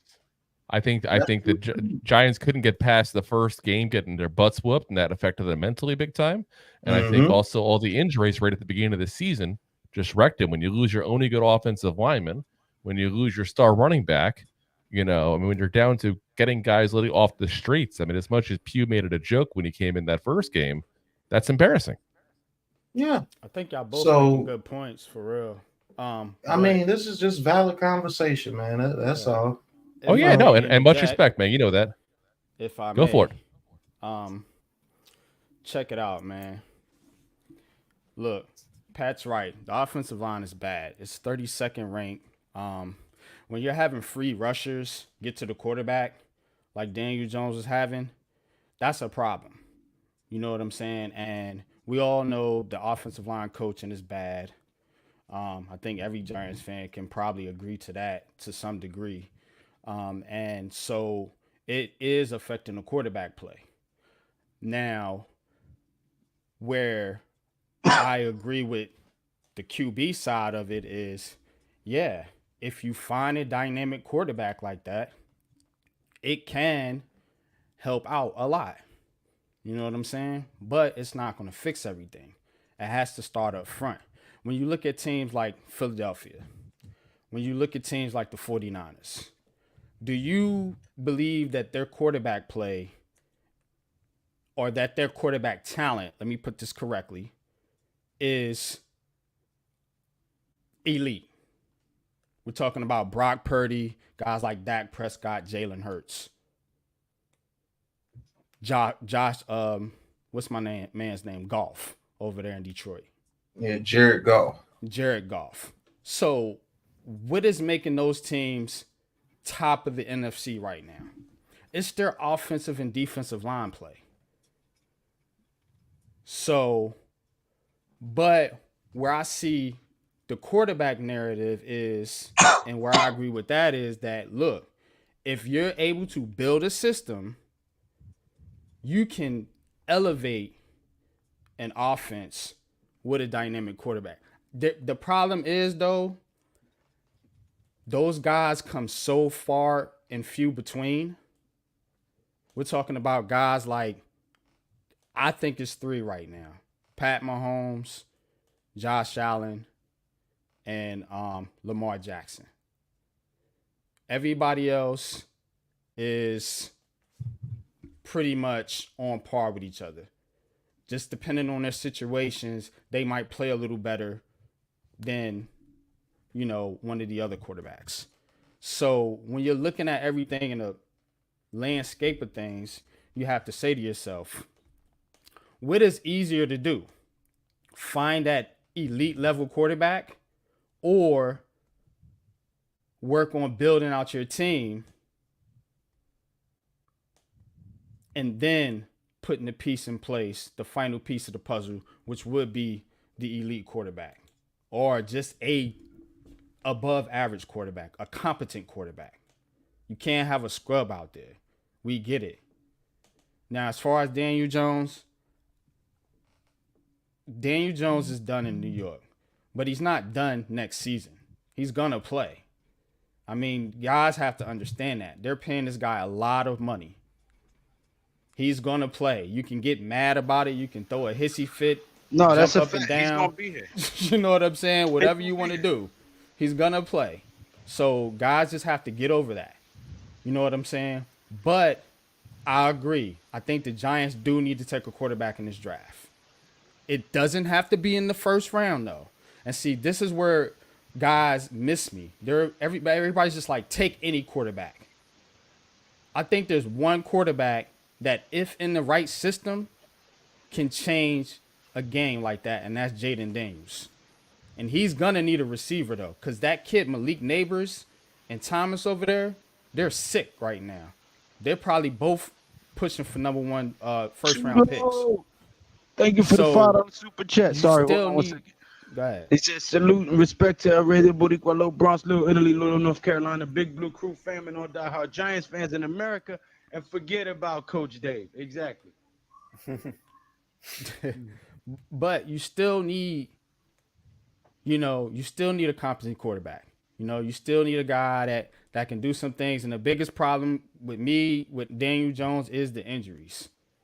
Because if you're counting on him next year and he gets hurt, now you back to Tyrod Taylor and Danny DeVito. Especially a neck injury. You know what I'm saying? So that's my thing. That's why I'm with you.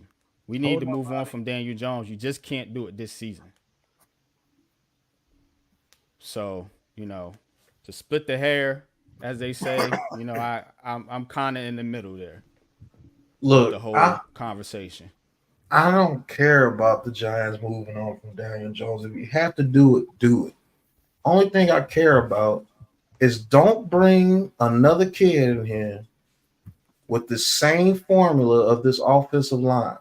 And think because you're just going to ruin another quarterback. You're going to ruin him. What's going on, Miz? And that's not fair to these quarterbacks. It's not. You can't keep putting these quarterbacks in here and every one of them's getting punished. When you look at the quarterback pressure rate chart, the top 3 quarterbacks that are being pressured is Daniel Jones, Tyrod Taylor, and Tommy DeVito. All 3 Giants quarterbacks. Nothing changes when they get in there. It was a slight change because they started to get healthy a little bit, but it was still bottom of the league. And all 3 of your quarterbacks are up there. That's an issue. That's not just a quarterback issue. That's a legit offensive line issue. Each one of your quarterbacks. Offensive coach issue. Yeah, offensive line coach issue.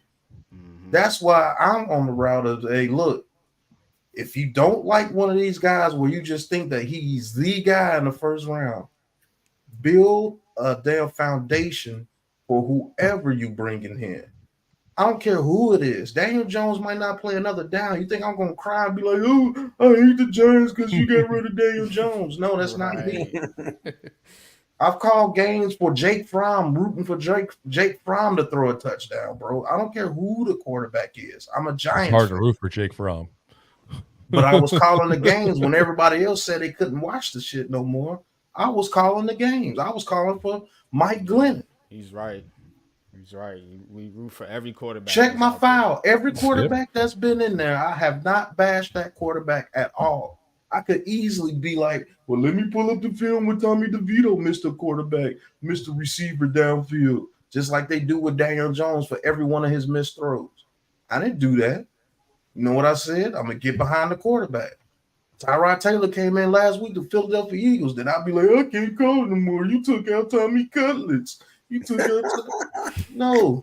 That motherfucking defense was getting 4 turnovers a game when he was playing against bad teams.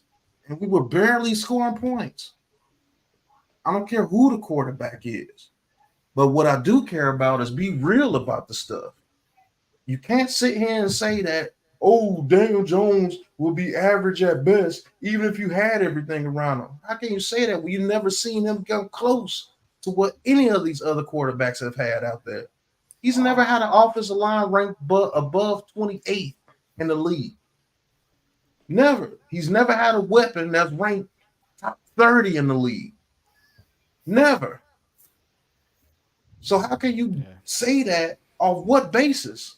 You've never seen him with a top weapon. You've never seen him with a half-decent offensive line. You've never. Could it be time to just move on? Yeah. Sometimes you just need a breakup. Like Evan Ingram, he just needed to move on. Look what he's doing with the Jaguars. He's catching the ball all of a sudden. I'm going to reverse this just a little bit on you as well to a certain degree. And just to be clear with the comments, I see Tudo in there. Listen, nothing but respect for you, man. You know this. You know I got nothing but respect for you, man. But I'm going to reverse a little bit what you're saying as well when you talk about receivers and weapons and stuff like that. Like, what weapons did Eli have, really, that did a damn thing after he left? Sometimes mean? quarterbacks make the weapons around them as well. How? And that's the guy I'm looking for. How does a quarterback make a receiver catch? How does a quarterback make a receiver throwing the run right better routes? spot? It's leading the receiver to the right places. It's the conversations beforehand. That's good. But if that quarterback can throw that ball and lead that ball as beautiful as Aaron Rodgers can lead the receiver to a spot, if that receiver can't catch, it's an incomplete pass. No matter how great of a quarterback you are, or how great of a pass you throw, if he can't catch, it's a wrap. If he can't run routes to get open, you can't throw it through a DB's chest. No doubt on that. But what I'm saying is I don't see one guy that's developed with Daniel Jones. Who, Darius Slayton? Darius Slayton is a 3, and he's consistently getting 700 yards when he's healthy with Daniel Jones. Correct. He's a good depth piece. He's a good depth piece. Okay, but that's been his number one receiver. You see what I'm saying? Correct. But what I'm getting at is what I'm saying though is look at the receivers that Eli had when he had them, and look at when he didn't, and when they went somewhere else with somebody else quarterback wise. Every single receiver played better with Eli than without him. Because he was able to elevate the people around him. What receiver has kind of quality? What receiver has left Daniel Jones and went and played better? What receiver has left Daniel Jones and went and played better? Elsewhere? None. But that's not the point of what I'm saying. The point I'm saying is what receiver have we felt like he's elevated? You know, Darius Slayton, the only one that has half decent talent. He's consistently getting 750 yards a year. Do you think hasn't dropped Daniel off. Jones? That's both of them. Daniel Jones has a little bit of talent. Slayton has a little bit of talent. Slayton has a little bit of talent. If he catch the ball consistently, he might be able to be a 1,000-yard receiver if he catches the ball consistently. That's a fact. I just feel like, to me, a good quarterback will develop receivers around him, will develop a team around him, and make them that much better. And there's not a lot of them. Okay. So hold on, NYJ. So is Patrick Mahomes the best quarterback in the league to you? Not this year, but overall, yeah. Just overall, do you think he's the best quarterback in the league? Overall, yes. Based off of his history and everything. Okay, so Daniel Jones played with Kadarius Toney and Richie James, right? Mm-hmm. When Richie James and Kadarius Toney over there with the Chiefs, what are they doing? I'm right here too, though. Absolutely nothing, because they're gone. They're so down to the depth order at that point, especially Kadarius Toney. Ooh. This is the most frustrating you've ever. This is the most frustrated you've ever seen Patrick Mahomes as a quarterback, correct? Correct. Kadarius Toney has costed them at least 2 games this season. It's costed Patrick Mahomes 4 picks, at least. Richie James can't even touch the field with the Chiefs. Those were the receivers Daniel Jones was throwing to last year. Yeah, last year, and he made the playoffs with them. They traded Kadarius Toney because he couldn't get on the field. But you just told me that a quarterback elevates the receivers around him. Correct. No matter what, because he's that good. Why can't he elevate Kadarius Toney and Richie James? How did he elevate? He's the best quarterback in the league. You're saying, why are you saying Patrick Mahomes? Why can't he? Yeah, why can't he elevate Kadarius Toney, and why can't Richie James even touch the field over there? Because they're crap. Same reason they were crap with us last year. So why would you tell me that Daniel Jones should have elevated those dudes? I'm not saying those two specific. You're picking 2 out of how many receivers that played with them. So name the other receivers he's had. Name the other receivers he's had. The whole point of what I'm making, man, is it's not about one specific receiver. No, when has the passing game ever really been good with him? Okay, name what the receivers have excelled in him. There's no receivers to name. They haven't excelled over him. I think and that's the point of what I'm saying. That's what I'm telling you. There's nobody to elevate because they've all been terrible. The best receiver he had was Golden Tate. He was the only one that was catching 50-50 balls to him. And with Joe Judge's stupid self, he wouldn't even put Tate in the game. You see what I'm saying? Cody Lattimore. We had Eli. I feel like we had Eli. And again, I compare him because he's the last good quarterback we had there. We had receivers that came out of nowhere and developed under him and became very good players. Name them. And I haven't seen that. Name them. Well, at least Victor Cruz is a great example. Victor Cruz was hold on, NYG. Victor Cruz was a very good receiver. Yeah. You want to say Hakeem next? No, because he came out with the first draft pedigree. So you want to say Mario Manningham? That's Who's a good way one there. more skilled. He's way more skilled than anybody that Daniel Jones has played with. And that's Mario Manningham, and he was the number 3. You want to say Amani Toomer, Hall of Fame caliber player when he was playing? Yeah, I say Amani Toomer was already good before Eli got there. Okay, you want to say Plexico Burrs? Plexico Burrs was already good before I'll say Plexico was good beforehand, but much better with Eli. He had his best years with Eli. You want to say Steve Smith? He was pretty good. Yeah, second round pick. I think if I remember off the top of my head. Yeah. He did he develop? What's the little stupid little dude that we drafted, number 11, that was supposed to replace Steve Smith? What's the little guy name? I can't think of his damn name. He wore number 12 like Steve Smith. He never developed because he was ass. Jarrell Jernigan. Did he develop Jarrell Jernigan? Oh my no, God, I haven't thought that name in ass. years. Did he develop Ramses Barton? No, because he was ass.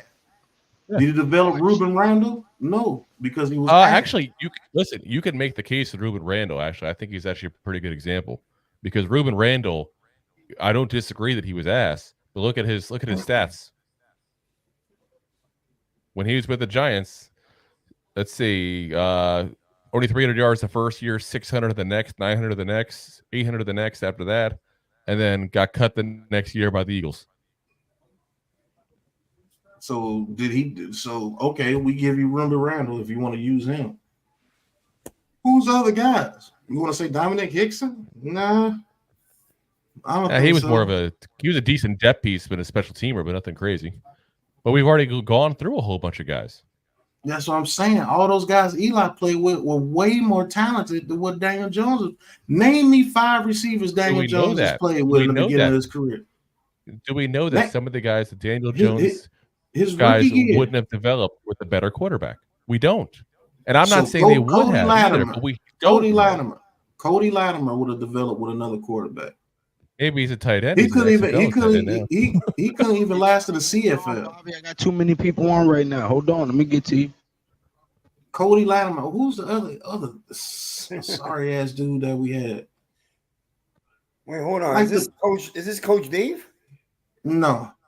Oh, because I don't see him in the chat, so I thought maybe this was him. No. All right, sorry. Yeah. Cody Latimer. Who's another guy? Shepard, always hurt. Yep. The only guy that he really had talent with was Slayton, and he's been solid his whole career with him. Solid. A solid number 3. He's supposed to develop David Seals, Marcus Johnson, who couldn't make it nowhere. Seals couldn't make it nowhere. Alex Bachman. He can't make it on anybody's practice squad. Who are these guys? The only guy that he had was Golden Tate, and he was in his golden years. And you was throwing the ball to him pretty good. He threw the ball to Shepard pretty good when he was healthy. Like I said, to me, Evan Ingram, Evan Ingram was getting mad targets, but he was dropping half of them. But there was guys. Some of these guys you talked about before, they are not guys that came out with first round pedigrees and all that kind of stuff. There. Yeah, but they had talent. I don't care where you came from. I get it. I get they had talent. But what I'm saying is, again, nobody has developed. And that's where I'm just at. And I'm not saying it's 100% Jones. But are we going to sit there and say it's not, that he's not part of that equation? I'm not saying that he's not part of the equation. I'm saying, who was he supposed to develop? Well, we can go with the Evan Ingram thing right there as a part of it. Evan Ingram probably was the most talented guy he played with in that time period. It wasn't that he couldn't get the ball to Evan Ingram. Evan Ingram was dropping passes. Do you know Evan Ingram probably could have made Pro Bowls with the passes he was dropping? That dude was dropping wide open passes. Yeah, he made one with him. I'll tell you one thing: Trevor Lawrence ain't elevate Evan Ingram. Evan Ingram elevated his goddamn self because Trevor Lawrence is over there playing like trash. Evan Ingram is catching the ball now. Right. He's actually catching the ball. You know how many targets that dude was getting, bro? If you would have caught those targets, you know the stats that he would have put up. And if he was healthier too. Yeah. We wasn't being used correctly either by the coaches that we had with fact. Yep. They can't use that hurts the development. They can't use no tight end correctly. It seems That like hurts development as well. A system that's not conducive to your skill set. That hurts your development extremely well. But the tight people, ends and, can't get and no I'm not targets coming because at they you. got to block for the Yeah. damn line And all I'm the not damn coming time. at you, Drew. These No, are dude, the you're questions good. that I I'm not ask. taking as that. You like I said, nothing but respect between two of us. You know that just as well as I do, man. We're all good. Everybody that says that, tell me the receivers that he was supposed to develop. Because the two of his receivers that he had to throw to, one of them was his top target, and Richie James can't even make the field on the Chiefs. And Kadarius Toney is an absolute clown show out there, like Miz was saying. With Patrick Mahomes throwing on the ball, and he's the cream of the crop. And if he can't develop him, then who can? Who can? If he can't develop. No, I'm not eating and keeping quiet. I'm letting the discourse take place. So that's the argument that I have. Who was he supposed to develop? It's not like we drafted first round rookies over here and it's supposed to develop. Oh, he was supposed to develop Kenny Galladay coming over here with a horrible hip and couldn't run. That was just a bad signing. That was his number one target. A dude that couldn't run no more with a bad hip. David Seals, that was his target. Myrick, who doesn't even have a catch. Oh, he's never gonna have a catch. Yeah. You see what I'm saying? I mean, these Golden Tate. Yeah, towards the end of his career, obviously. Like I said, dude, I'm not saying again. You're making good points as well. I'm not saying that he's had the best talent around him either. But when I don't have anybody developing around him, that's where I'm looking like, what the hell? And it's not, like I said, it's not just him. It's also obviously the people around him, but it's both of it to me. At least one guy should develop around him and become a guy that he has a good rhythm with, besides Slayton, because Slayton's 700 yards is not enough to make me go, oh, 700 yards. Here we go. Yeah, that makes you go that, hey, he's a solid guy if I have some solid B guys on the field. Yeah, if I have talk about B drops. Guys I mean, how many drops did that guy man have last year? Oh my God. Do you know the yardage that he could have if he didn't drop the That's ball? what I'm saying. So he would have much? had over 1,000 last year if he just kept the damn hands on the ball. Right. But that's that they make it seem like that's Daniel Jones' fault. Don't get me started on that shit, motherfucker. Sons of bitches. See, these are the conversations that I want to have with sound mind people who don't just try to say stuff to fit their narrative. I get it. You want to move on from Daniel Jones. Cool. Sometimes you just need a breakup. Sometimes it just is not going to work out. Whatever the energy is between me and you, hey, baby, it just ain't going to work out, okay? You go your way, I go my way. I can accept that all day because that is true. That is true. It's been a long time. But don't sit here and trash the person like he's just the most trash quarterback that's ever played. That's crazy to me. He's never had nothing around him. No, and I'm not, again, I've been very clear. I don't think he's trash. I don't think he's good enough for us to win a Super Bowl with. Unless, like, and I'm sorry who alluded to before, like the scenarios where you got like the best defense and all that stuff around him. I don't want that kind of quarterback. I want an elite quarterback because that's what you need to win a Super Bowl. You need to get an elite quarterback. So you feel that you need, and that I think this is why people like. I think this is why people like me, NYJ, Miz, and Lou, everybody just thinks that it's supposed to be this elite type quarterback. No, I think this league has lost the basics, bro. Back in the day when you had those teams going at it, Phillip Rivers going at it with Peyton Manning, it wasn't just, just get this elite quarterback. He can overcome everything. He elevates everybody. No, it was system versus system. Who ran their system better? When you played Tom Brady, it was system versus system. Who's going to be the one that doesn't make that crucial mistake? When you looked at Drew Brees, that was a system. No matter how great Drew Brees was, he wasn't Drew Brees until Sean Payton gave him that system. Look at Russell Wilson. Russell Wilson is not a system at Denver, right? Look, Geno you put Smith a system everywhere he went, and then fit the system that was designed for Russell And look, Yeah, it's Buko. What's up, Buko? You get a system. It was system versus system back in the day. Now everybody just think that you could just line up anybody and just run deep and this elite quarterback and make 5 people miss, run to the sideline, run to that sideline, get on his back, throw it up high, and he's supposed to be a touchdown every time because he's elite. He makes everybody. No, it's a system. back and throw it up high. It's a system. Like the Vikings, that's a system over there. As trash as Nick Mullins is, we called that game. That fool threw 400 yards, but threw 5 picks because he's ass. But he was still able to throw 400 yards with Nick Mullins. It's the system. Why do you think every quarterback that goes over there with the 49ers have success? It doesn't matter if it's Nick Mullins, Sam Darnold, Brock Purdy, Jimmy G. The only one that was just ass like that was Trey Lance, because why? He's one of those quarterbacks that they said, oh, he's elite. He could be the next Patrick Mahomes. I could just go and throw sideways and everything. That shit don't work over there with the 49ers. Get your stupid ass in there and run the system. Throw this ball over there to Brandon Ayuk in the middle. Get the ball to Deebo Samuel. Hand it off to CMC, and let's go win this game. They don't need all that. I can go over there and throw for 120 yards a game with Deebo Samuel, Ayuk. They're going to get 150 of it for me after the catch. How the fuck is Brock Purdy considered an MVP candidate? That dude, I'm not saying he's ass, but that system over there is a monster. They've had success no matter who they put in there, except for the guy they gave up their whole draft for in Trey Lance. How ironic is that?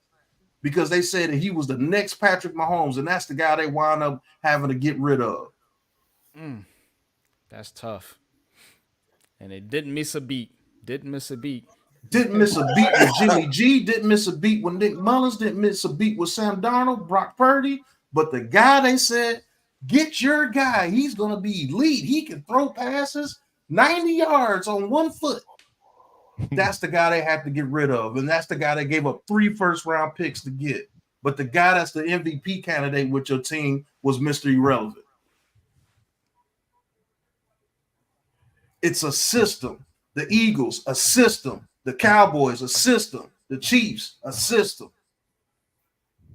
That man was balling with Alex Smith before Patrick Mahomes got there. Mm-hmm. It's just that Patrick Mahomes, since the system is so good, he's more talented at quarterback position.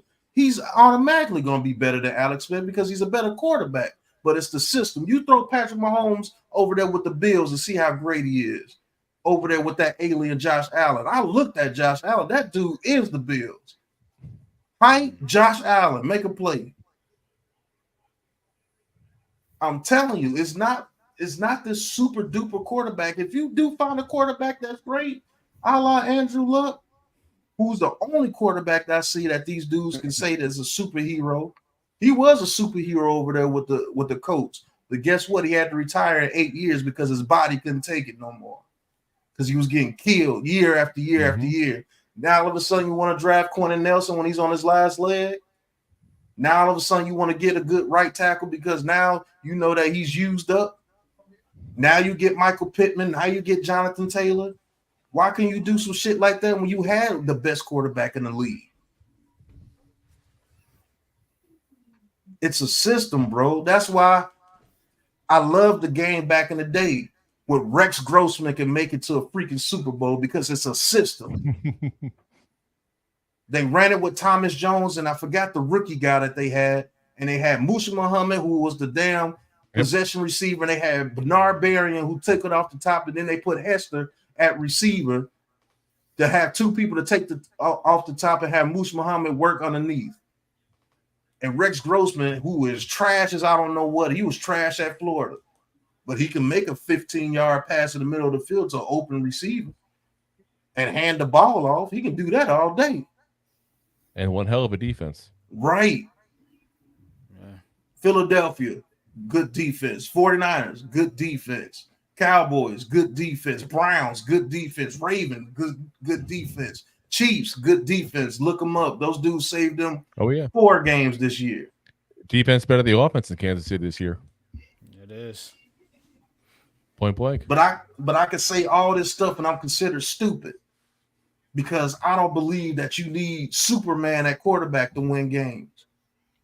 First off, anybody that calls anybody stupid for a football opinion is an idiot themselves. Now Everybody's you see how entitled to long opinions. you see how long I went with my views.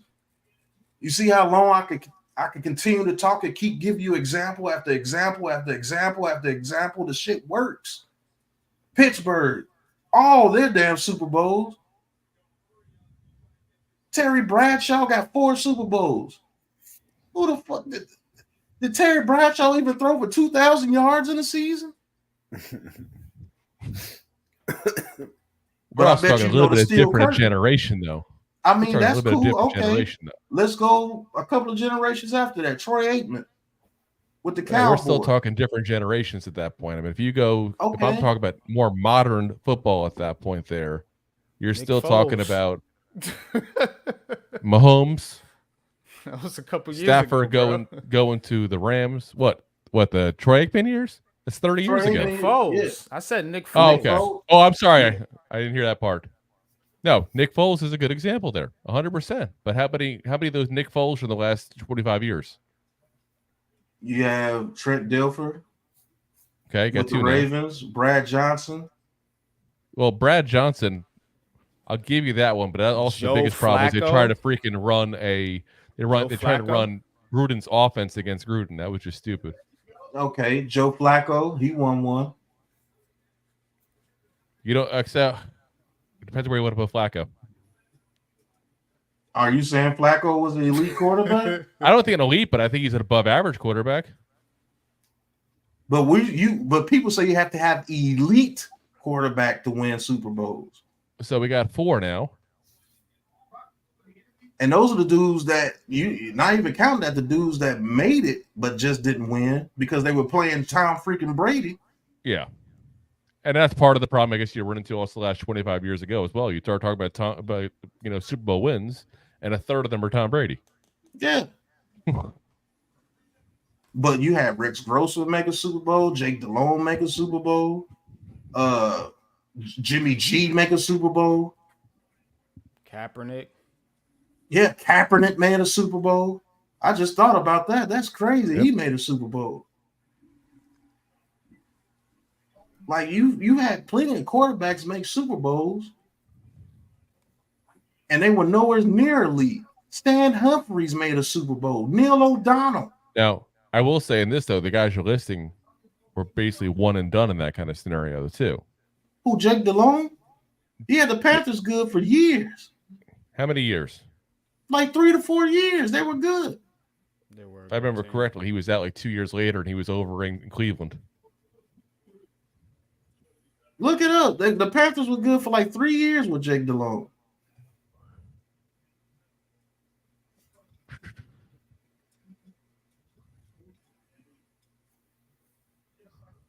What year did they go to the Super Bowl?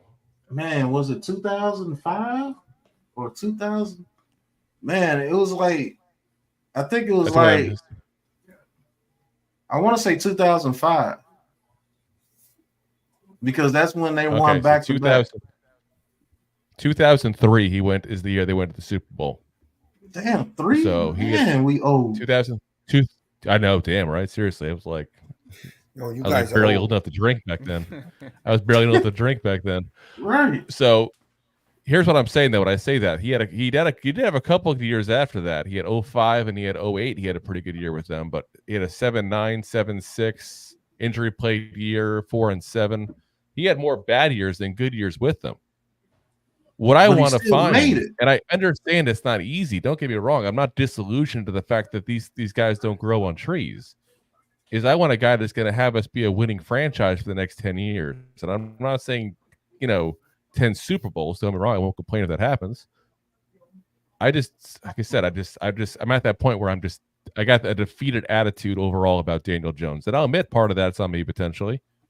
But I'm just 5 years. I'm done. I'm seeing the losing, and that's what I associate this man with. And I haven't seen him besides some bright spots last year, which I give him a lot of credit for how he played last year with the crappy line and crappy receivers and everything, like you said. I don't dispute that at all. But I think the regression I saw from him this year in the games I saw him play just make me go, no, maybe last year was the fluke. Yeah, everything would look like a fluke when everybody looks terrible out there. As you said, they got punched in the mouth by the Cowboys, but people forget 100%. that very first drive, we drove it straight down the field against them, and it was really all Daniel Jones. He was running like crazy. But that block field goal, and then he throws the ball to Saquon Barkley, gets tipped up in the air for an interception. It was just a landslide after that. Yeah, he had a couple of them this year.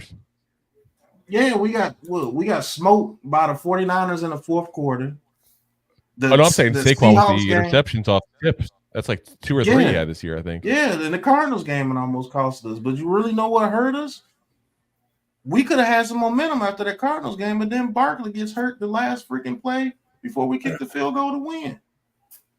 And so we had to go to San Francisco with no Barkley or Andrew Thomas. Yep. That hurt. He lost his the game. Is that the game JMS got hurt too? Yeah. For San Francisco? Yeah. So, I mean, injuries played a part of it too. But I'm not mad at you. It's been 5 years. You want to get rid of the guy? Get rid of him. But please, the next guy, do right by him. That's all I care about. Do right by the next guy. I don't disagree with you that we did not help him out much in any way, shape, or form. Bad offensive line, multiple coaches, all the issues that he's had at that point. I don't take that out of it whatsoever. But I've seen enough where I just want to move on. No one cares about that game, Mets. That game's been over for 2 quarters. Stop it. Not even a real football game, bro. Right. And like Miz says, maybe they do like Drake May. Okay. What if Drake May falls to number 4 or number 5? Do you really think that Drake May could come in there and do what you want him to do with no offensive line? You got another thing coming. Honestly, dude, I'm not even so sure what I think of Drake May in general, and it's not even a fault to him. My whole issue, he's gonna be a Daniel Jones 2.0. I'm telling you. My whole issue with him is the schedule he played. I think he's gonna be worse. I think he's worse. Yeah, I love Drake. I look at he plays one team nicknamed the Camels. He plays Appalachian State. I'm like, are you freaking kidding me? And like, he struggled with him. He struggles with him. He struggles. You bring him in. You surround him, like Pat said, if you do the right thing, and you're resetting the clock with these guys. That's what you're doing. Jones starts next year. If they could get a Drake May, if we're lucky enough to get him, that's how I feel. To sit like he could sit behind Jones and learn. They're not going to allow that. Because the I fan don't care base what is the on media here or the talking fans allow. about Daniel. Well, you know what? John Mara does. So... man, when they brought Eli, he sat for 10 weeks. So you do the same thing. Whatever. For 10 weeks, yeah. And that was back then. This guy might not get 10 days. That was under Coughlin, man. Keep in mind also why. Thing was Shermer, not Coughlin. Excuse me? No, it was Coughlin. He said Eli. New York, man. Ain't nobody sitting in New York. I mean, excuses the whole reason. Draft the quarterback. The Giants, listen, an man, excuse. I'm a Jones guy all these years too. It's time for change, man. And this draft and where we pick dictates that. Bottom line. Unfortunately, we screwed Jones. We didn't do the right thing. But he's going into year 6, and I don't think we can afford to pass on this class at where we're drafting. As far as I'm concerned, the thing we need to do is, and it's threefold. 1, get rid of Mike Kafka because he refused to adapt and change the playbook, which led to stagnation, everyone sniffing out every play and just plowing to the front line. 2, great point, Mets. Get rid of Bobby Johnson because the way he told the guys to ignore spins and stunts, it was circumvention and sabotage of Daniel Jones's play style. And 3, most importantly, get an O-line to fill that gap in the right tackle side because Evan Neal did 2 things in that spot up until that ankle injury. J and S. And Jack left town mean was nothing but a big heap of you-know-what. Well, new But haircut, new attitude. Okay, Mohawk. Look at that. I ain't gonna lie, man. The Mets got a nice little haircut. Yeah, a Oh, few days ago. but to me, this whole QB thing, man. It's like if you say don't take a quarterback and you don't have to take a quarterback in the first round, That's what I'm it's saying. offensive to people or something. Do you really think that if they draft, let's just say they take Daniels or Caleb Williams, somehow, some miracle Caleb Williams makes it to them and they take him, I can see them being able to do it with Drake May. But you know this race stuff is horrible, bro. If they draft Jaden Daniels or Caleb Williams in that first round and tell the fans, the people that they're going to make him sit behind Daniel Jones, you know the uproar that's going to cause? It's going to lead to Like, grab the torch seriously. and pitch. Yeah. Well, here's the other scenario too. What? Let's say hypothetically that I'm wrong about Jones, and you play him, and the Giants do very well. You know, we talked about Eli a minute ago sitting 10 games. Don't forget the whole reason Eli went in is because Kurt Warner was having the team playing very well, and they were worried that he would end up taking the job, basically, where they go, what do we do with this kid now? That was part of that equation back in 04. Yeah, I mean, that can happen too. What if Daniel Jones in the first 10 games, we 9-1, and you got this number 4 overall pick sitting on the bench behind him? Then he sits. I seen. But now, what you gonna that. get for him? What you gonna get for him if you decided to go away from him? Or Daniel Jones goes to the NFC Championship game and loses. Okay, let's get rid of Daniel Jones now. Bring in the guy we drafted because that's our guy. And then he comes in and flops. That's an automatic fire. That's an automatic fire. In my book. Well, I'm not one to trust mock draft sites. I'm sticking to my guns and saying we get an O-line. And as far as I see, Olu Fashanu is the pick we need. If they draft Fashanu, this fan base will go absolutely apeshit. Absolutely bonkers, bro. Bonkers. I'm telling you now. We need to fix the O-line, but I'm not willing to pick. No, he's an edge rusher, right? I know Fashanu's a tackle from Penn State. Tackle. Yep. That's right. Okay. Now, I don't want to spend a 4th overall pick on the right tackle.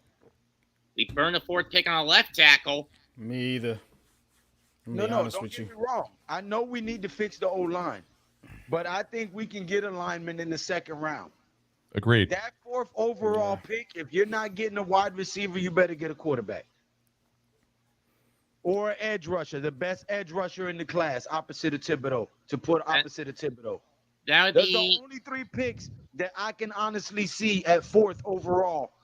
That would be either Laiatu, Latu, or Dallas Turner if we were going edge. Me personally, I would go Latu Mets because that dude holds the edge against the run and is a good pass rusher. I think he's the best in both areas. But I understand what Miz is saying too. If you're picking that 4th overall and you don't get a quarterback this year, and we mess around and do good and get 9-10 wins next year, now you're stuck with Daniel Jones until you suck again. Yep. You know what I'm saying? So I understand the logic on both sides, but people have to think realistically. Like, they've spent money on Daniel Jones. They've invested in him. They went and got Darren Waller. You know what I'm saying? They went and got Jalen Hyatt. Like, I'm pretty sure if you fix this O-line and you add an edge rusher that's worth a damn and a wide receiver, you can make a run, bro. We got into the playoffs with DJ and worse receivers than we have now. Mm-hmm. If you fix this godforsaken, awful freaking line, you can actually make some hay. Mm-hmm. I think they need to change the philosophy. That's the problem with this Giants team. They don't have no identity. They don't have no identity on offense, and they have to change the philosophy and say, okay, what kind of team are we going to be? You know, are we going to run the West Coast offense? Are we going to be a run heavy team with RPO, play action? Are we going to be attack down the field, be like a drop back attack down the field type passing team, where we use the intermediate to deep parts of the field, with our good route runners or whatever, kind of like Detroit does. So like you have to understand like what kind of team are you going to be? And I think that's going to play a lot into what you do in the draft. You know what I'm saying? And because the coaching, yeah, we know that. You know what I'm saying? But we're just talking about like the draft is going to be set up by free agency. Because what you do in free agency is going to dictate the draft. Say if you go out and you get, I know Pat's been talking about Brian Burns or the kid Huff from the Jets. That takes edge rusher off your board first round. Now you don't have to press that edge rusher. Say if you go out and get there's a couple good guards out there in free agency this year. I'm gonna be talking about them, but say if you go out there and you get a guard in free agency, okay. Now you don't have to press that old line for the number 1 pick there. You know what I'm saying? You can double up on it in the later rounds or the second or third round if you want to, because you definitely need to keep stacking talent on the offensive line. I don't care what nobody says. You have to take an offensive lineman in this draft. I don't care if you get one. I don't care if you get 2 in free agency. Take another one. You know what I'm saying? Because these guys have been known to flop out for the New York Giants, and you have to come up with a rotation that works for you. You know what I'm saying? Now, if you want to bring Pugh Phillips back, cool, but they're depth guys. You know what I'm saying? So now that takes O-line off there. So now you're going to be looking at quarterback and wide receiver. You know what I'm saying? And I think those are the two positions right now, if I had to pick, because I think they're going to try to boost the trenches in free agency. And I think that's smart because you need veteran guys on both sides of the ball, especially on that O-line. You know what I'm saying? So you can't keep drafting young guys because young guys take time to develop, and you have to go through this whole learning curve again with a brand new offensive line. But if you get some veteran guys in here that know what to do, that's solid, that can help the young kids come along. Okay, now you cooking.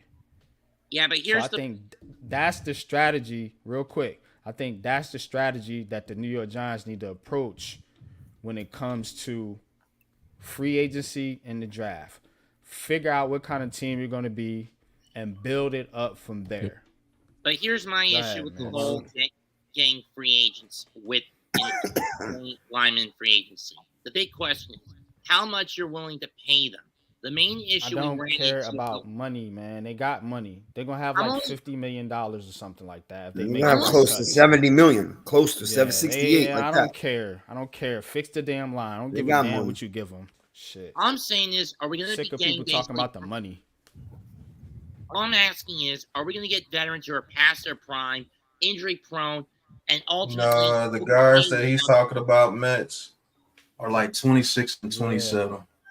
They're not old. They're in their prime. But are they still injured? Oh, and even get off that, the Rams went and got Whitworth when he was 38 years old, and it turned out to be one of the deciding factors on that team when that offensive line got a lot better when they got him. When we could have had him. How old is Trent Williams? Trent, I think Trent is about 35, 36. 4 or 5, yeah. Part of what it is too is because if you get a veteran guy on the offensive line in free agency, that doesn't stop you from drafting somebody to replace him in a couple of years too and develop him. That's right. In the second round, that's all. That's it what allows you're him to be developed by somebody that knows how to play the freaking game. Right. As long as we have someone actually who can develop him. Yeah, we don't have nobody that can teach anybody. Go ahead, man. My bad. Look, man, if you know, Pat, you know me already. A couple of years, right? You know me. If the Giants went with the best left tackle at number 4 or 5, you know I would not be upset if we're sticking with Jones. I'm telling you guys this. If I'm wrong, you all could shit on me. The Giants are drafting the quarterback in the top 5. I'm giving you a lock. And not only is they drafting the quarterback, you may not like this. I'm going to tell you there's a good chance they're going to trade up to go get that guy they want. And Joe Shane has been to 7 of Drake May's games himself. And that's all I need to know. I'm telling you. That's what's going to happen. And you can You're put gonna my have to get in front of the I've been Patriots. pretty good with certain things, right? I'm telling you. I'm not telling you this like, oh, I hate Jones. I want to get rid of him. You know I'm not like that. I'm telling you they're going to draft their kid quarterback. In this draft, Washington. I'm telling you. And a matter of fact, I'll go deeper. It's going to be either Drake May or Jaden Daniels, and you can lock that up. I give you a lock tonight. They don't got to trade up to get those guys, I don't think. They might have to because of Washington. It all depends what New England does with the Jets in the last game. New England's taking a quarterback with that first pick for sure. Mm-hmm.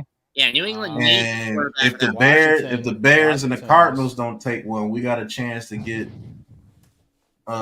Drake May or Caleb Williams or. Did anyone see the report last night from Jordan Renan? No. Well, Alice just put it up. It's a true report because I wrote about this last night. Jordan Renan reported that the Giants are drafting a quarterback, and there's a real possibility Shane is willing to trade up to go get the guy he wants.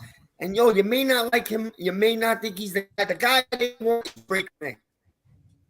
I'm just giving you facts. I'm not giving you what the Miz wants. If you're willing to trade up to get Drake May, you better go sign you some veteran offensive linemen to quit playing around. I agree with you. They better be young. Hold on, Max. If you got to give one of those guards $18 to $19 million a year, one of those young guards, either from the Rams, I know that's one you're thinking about, NYJ, and the other one from the Dolphins. I think he's Hunt. Dolphins, yeah. If you got to outbid one of those guys, hell, I'd say get both of them. You willing to trade draft capital? Get both those guards. And draft me a right tackle with whatever draft pick you have left after trading up. You're probably going to have to give up your first, one of your seconds, or probably maybe a second or a third next year. Might have to give up both seconds. You probably will if you're going from like 5 to 2. If I'm giving up both, I'm not giving they up won't. I heard they won't give up both seconds. Yeah, I don't think they'll give up both seconds. Give up one and a 1 in 25. They're going to want to build something this year. So if you're willing to give up a first round pick in 2024, first round pick in 2025, one of your second round picks this year, and I promise you're going to have to give up something other than those 3 picks. I promise to jump up to number 2 or number 1. We'll give him Evan Neal. Nobody wants to give up a third or a you go get you both those top guards. You're gonna have about maybe 50 to 60 million.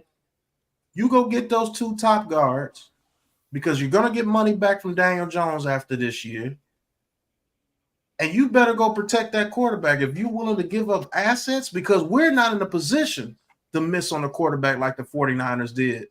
The 49ers had a huge foundation. They gave up 3 first-round picks to move up to number 3 to pick that kid. You're going to have to get a wide receiver, too. Yeah. Or 2. Yeah. Probably 2. So you're probably going to have to get 2 guards, maybe T. Higgins or Michael Pittman. Yep. You better make damn sure you protect that guy because we're not in a position to give up that much and miss. Yeah, provided I don't think the Bengals or – who does Pittman play for? They're going to have to spend the like Colts. Crazy in free agency. I think they both get franchised. All these cap guys talking about money, they're going to have to spend like crazy in free agency. And then you're going to have to spend draft capital to go get this quarterback. So now you're spending all your money in free agency now. So now you're spending a lot of your draft capital for the future. So if you miss, that's your ass. F you. You know what I'm saying? For real. We might also need a tight end. We might also need a tight end considering Waller's contract. You better draft like how the Rams been drafting, because if you don't, that's your ass. They've been hitting with second and third and fourth and fifth round picks. So when Alex says that multi-year experiment, no, it ain't no multi-year experiment. And if you come back into next year and you stink, after you done all that, you done spent all the money and the draft capital, and you stink. You can't just one year NYG. If they bring in a new it ain't me, bro. It's the market, Miz. You know this. Fuck it's the market, man. We've been sucky you for a can decade. say F so the market you want no more, to, but the market don't say F the market, bro. That's what y'all don't I know that, understand. Marco, but we've been shit for a decade, so it don't make a difference. Let them take their shot. The difference on this miss is if we miss and it's a bad miss, That's what I'm saying. now we don't have free agent money or draft capital to fix it. What do we do? But what I'm saying to you guys is, don't be like those kids where you're gonna judge it off of one season. I'm not just. I'm not judging it, bro. The market's gonna judge it. The fan base. Listen to what we're saying, though. You're going to have to spend money to protect this kid because you can't go in the same way that you've done with Daniel Jones. You're going to have to find some way to protect this kid. I agree. Either you're going to hit on some deep draft picks like 3rd, 4th round, which you can. That can happen. But you're going to have to spend some money on a weapon or something. You're going to spend some big money on somebody. And if you spend that big money on somebody and get rid of 1st round picks in the future, because let's just say we got the 5th pick and we probably have to move up to 1 because the Cardinals want Drake May, and we have to move up to 1. I guarantee you there's at least 3 1st round picks to move up to 5 to number 1. The number 1 pick has so many points on it, so you would have to give a talented player more than likely. I know you ain't spamming, Alex. I was away from the computer. 2 1st round picks at least, maybe 3. You're going to have to give up one of your seconds this year, probably a 2nd or a 3rd the very next year. Probably a 3rd. So you might not be picking until the 3rd round until 2025. And if you give all that up and this kid turns out he sucks, you got to give him at least 2 years, though. I get that. I'm not basing on 1 year, but if he sucks going into his 3rd year, that's your ass. Did we do that? Did we do this for Eli? How many years it took? His first 2 years were pretty ugly. It took 4. Right. It took 3. We made the playoffs before we went to the Super Bowl. He's right. In the world in 2004. I don't give a shit if it's 2004 or 74, because I'm gonna tell you right now, we've been duty ass for a decade. I don't give a shit neither. I said we had more sense in 2004 than these people have in 2023, man. Well, let's give this regime a chance, though. Let's give them their chance, bro. Is what I'm saying. You need to lay back off the coffee, bro. I'm just saying, man. I'm just saying, like, no, 1 second. Let me talk, man. It's not. I'm not saying. Don't look at me like one of these people. Jones sucks nuts. He's shit. Throw him in the ocean. I don't do that. No, what I'm telling you is, all you guys are veteran Giant fans. A lot of you guys have been watching the Giants for a long time. You're very knowledgeable. You have a feel. You tell me right now that you don't have a feel. They're going to get a quarterback. No, I definitely have a feel they're trying to get a quarterback. I think they're going to get a quarterback. I just hope they don't get the wrong one. Here's my thing, right? Please get the right one, right, out of this class that fits what you're trying to do, for one, right? But not only that, if you're going to go get a fucking quarterback, fix this line in this draft. And in this free agency, don't get a quarterback, a high top pick quarterback, and throw him behind this same shit O-line and get him killed and shatter his confidence and make him second guess himself and fucking ruin his career and waste a pick. Look what Buko wrote. It's true. Look, Pat. Look what Buko wrote. He says the rookie contracts are different now. You couldn't move off bad drafted QB because of the contract. That's the difference in 2023. And here's my main reason for why I don't want a quarterback in the draft. You see, I mean, Lou and I both live in Carolina. Not that either one of us give a rat's backside for the Panthers, but you see how Bryce Young was basically turned into cannon fodder because of an hedge bet gambler and their owner named David Tepper. I mean, you see how bad Carolina is this year. It's basically just like what Lou said earlier. You don't want to. The O-line Carolina is not fixed. Bryce Young's confidence is shaken. He's basically being turned into every time. There's a difference. Mets. Young sucks. Carolina made a huge mistake. Yep. Plus, they made other mistakes. Hold on. They He also traded can't more. see over the line. They gave up McCaffrey. They traded more. They traded a 2 and a 4 to the Jets for Sam, and then turned around and gave him away for a chocolate chip cookie. We're not the Carolina Panthers, okay? We're not. That's exactly what you're asking them to do, Miz. You're saying No, I'm not. trade up. You know what I'm Okay, saying? you're already You there. get this quarterback. Don't describing put it- nothing around him because you're spending all your money on the That's the what I'm trade. saying. I That's mean, the No, money. but They but got some hold money on, to get up. hold on, fellas. What the Miz is right. What the Panthers did was very dumb. I'm just saying. They gave up at hold on, Mets. They did give up a 2 and a 4 for Darnold. I forgot about that. And then when you do draft a quarterback, you trade away CMC, you trade away DJ Moore, you bring in an old Adam Thielen. You don't do anything to the offensive line. You think that this rookie that they got at receiver was going to be very good, and he's turned out to not be what they were. Then you drafted a small quarterback, and you don't put a house of an offensive line in front of him. That's going to get him killed. And this dude was considered a generational talent before he came out, and you see what's happening to him. When They you would don't have have been better nothing off around having him. Dalton in there for a while. Let Yeah. the team build around him that's first. why I'm not with the I've been- trade up, bro. That's my only thing I'm pushing back on now. We I've been can't be saying trading this- up picks to go get no quarterback. My only If you thing with wanna the trade take him up at thing five, is take him at 5. If he's not there at 5, go with another position. Not my only thing trading with the up, trade not up is giving you up got to capital. be that sure on whoever you're drafting. That's what it's got to Right. be. It's got to be a home run. And if it's not going to be a home run, it It ain't worth the better risk. be. You can't just be like, and as much as you guys have all heard me tonight talk about how I want to move on from Daniel Jones, at the same point, though, you can't force the pick.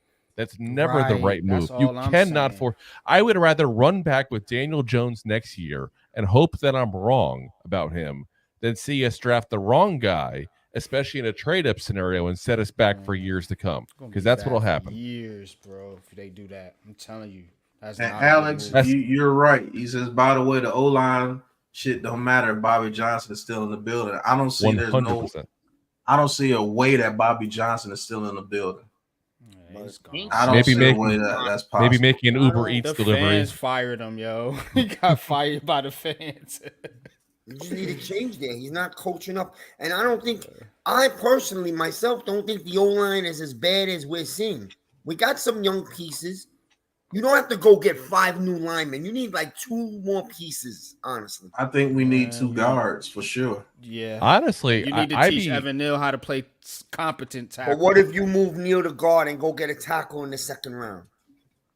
Now you asking? Nah, See, you need a that's- guard and a right tackle. What about if we bring back Bredesen hypothetically, get a good throwing out guard options, on the other side, go ahead and get a swing tackle to actually make Evan Neal compete with somebody for once, and bring in Mike Munchak, who I keep on drilling this one. Mike Munchak is the answer in my opinion. As a Yeah, I think he's a very good coach. You bring in Phillips, you bring in Neal, and you draft somebody in, I don't know, the 3rd or 4th round, and hope the coaches can coach one of them up to be decent. That's what I do. Cleveland is now in the playoffs. And I go get 2 guards, because them guards, that's going to open up your run game, and that's going to get your offense loose. Speaking of You know which, what that's I'm why I saying? think Saquon will be on this team next year. So I do think we're drafting a quarterback, and they're going to keep Saquon, not make the Carolina mistake. They should keep Saquon, but they need another running back too, because Oh, yeah. Saquon, I'm sorry, he can't get it done in 3rd and short, bro. I'm sick of this shit. I They need a seriously. Jacobs. They need a Then Jacobs. in Matt Breida, Gary Brightwell, and then Yeah, Perry. they too small. Pause. Yeah, they little, bro. They ain't got it in. Well, them. that's I just the don't think O-line they have it. Yeah, I think the O-line is.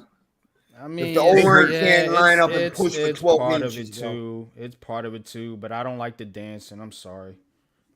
That's Yeah, true. but you too. know what? You see him get a handoff on 3rd and 1. The entire defense knows it's going to him. It's crazy. Yeah, That's but why 9 you times need out to- of 10, that's 3rd and another 1. reason- That's another reason the why same you thing need to with change the 4th and pace 1. back, so you Yeah. don't know who's getting the ball. You know 9 what I times mean? out of 10, the 3rd and 1, 4th and 1, Daniel Jones is the one running the ball up the middle. To be honest, if he's healthy, Right. he's our That's short yardage another back. I hate to reason say why our it. run game has suffered. I think Daniel And Jones why is a did we huge stop part of our running running game. RPO this year? I don't Right. understand that either. It's again Why? because of the fact Kafka didn't adjust the playbook. It got stagnant. Everyone sniffed it out, No, I'll tell you what happened. and he buckled under that pressure. I'll tell you what happened. when Andrew Thomas went down, the Giants never recovered, man. The O-line never recovered. The offense never recovered, and he didn't come back for 7 or 8 weeks. Season over. And he wasn't even fully back when he got back either. He wasn't himself. He's still not fully back. Yeah. He's playing on a sprained MCL. Yeah, he's like 70-80% now, if that. That was a monster blow, man. And Waller, I'll give him another year. I don't think he was ever. Here's the problem. Waller's cap number next year is $14.5 million. Yeah, I think they could save like $7 million to $8 million if they cut him. And I think that's a possibility. You don't think he would restructure? They already restructured him. Yeah. That's why they restructured him, so they could be able to get out his contract after 1 year. So we talked about this on our show today. It's like I looked at Go ahead. Go ahead. I was saying I looked at the perspective of when you talk about restructuring all this kind of stuff. Basically, what you're asking me to do is take less money. If you're Darren Waller and you're 32 years old, are you going to take less money to go continue playing for a team that probably is going to cut you in a year or two anyway? And you're not, it doesn't has the good offense around that you want. If I'm him, I'm saying no, cut me. I'll go somewhere that's got a good offense, play on a 1-year contract, and hope to get one last contract before I have to retire. Yep. Yeah, Alex put up the numbers. Yeah, you say 6.5 million if you cut him pre-June 1st. I think after June 1st, Alex, isn't it like 8 million, something like that? So after June 1st, should be like right, Pat. Yeah. They might do that to get that cap and use it for draft picks if they don't want to move on from Waller. Yeah, I think he said 7.8 cap savings, and it's 6.5 if you cut him June 1st. Yeah, so it's gonna be a close to 10 million if you do a post shoot, but you're still paying at that point then almost $4 million the following year to him, at least on the cap space wise. No, that's the dead cap hit they want you. Yeah, but you take that dead cap hit, you cut it in half, and that's how you can figure out to add that to the other part, you know.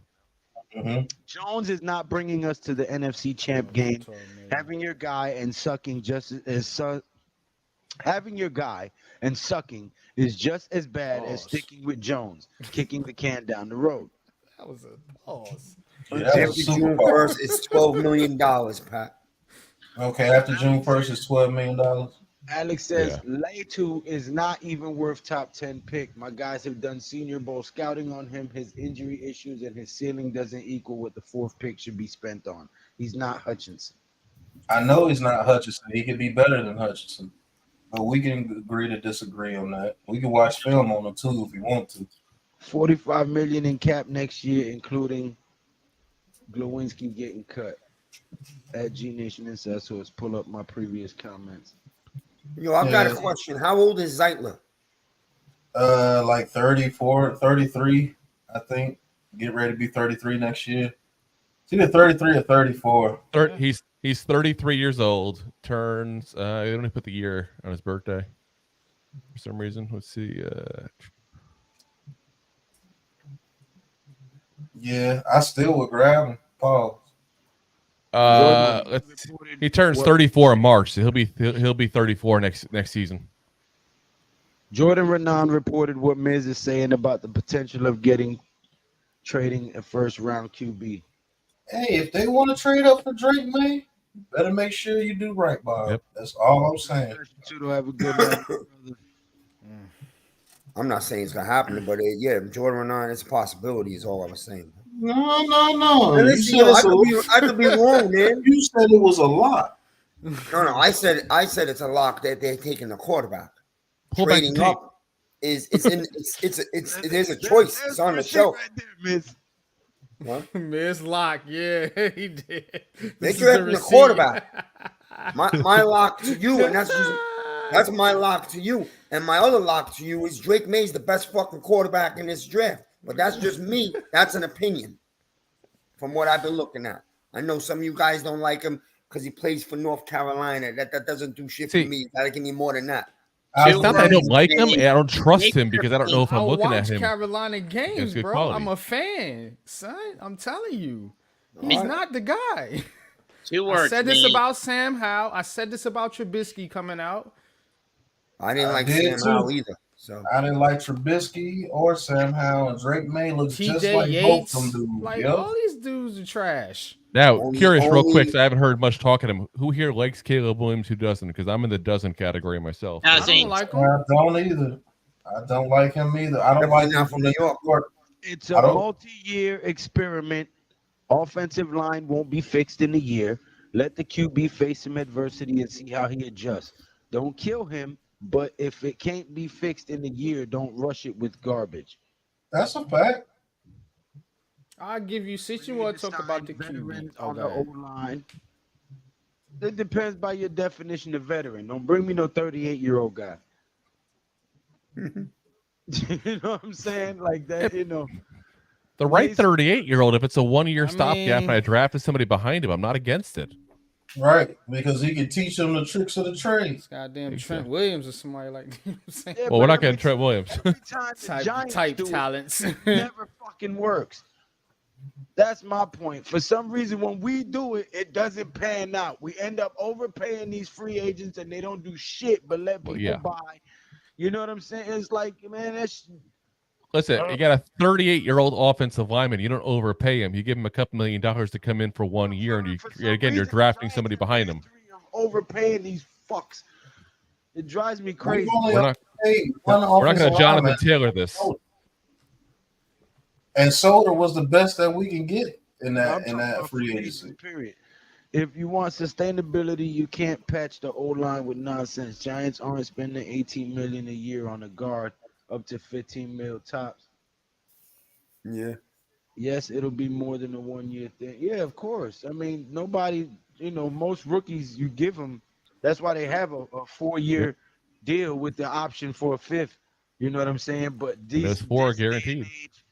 This day and age with the fucking microwave mentality now, I've been saying if you draft a quarterback, great. Let him sit behind DJ for a season and learn, which is what DJ should have done behind Eli. But this microwave ass freaking society we live in, throw DJ in there week 3. What the fuck? Like, that blew up in the faces. And right now at number 4, if we say we pick at number 4, because we're at 5 right now. If we pick at number 4 and we get a quarterback, they're going to say the same shit. Oh, why ain't he starting? Mm-hmm. Yeah, Dan Jones going to throw one incomplete pass. You got to put in the rookie. Dan Jones is on. I'm telling you, that's what's going to happen. Not going to last 10 days. That's the other reason I want to tackle over a quarterback. I don't want what happened to DJ happening to whatever quarterback we're gullible enough to draft. Yeah, but if you don't have enough trust in Dable and Shane not to do that, not to give in to fan pressure, then let's be very frank. The conversation we should be having is Dable and Shane need to go. They're not the right guys then.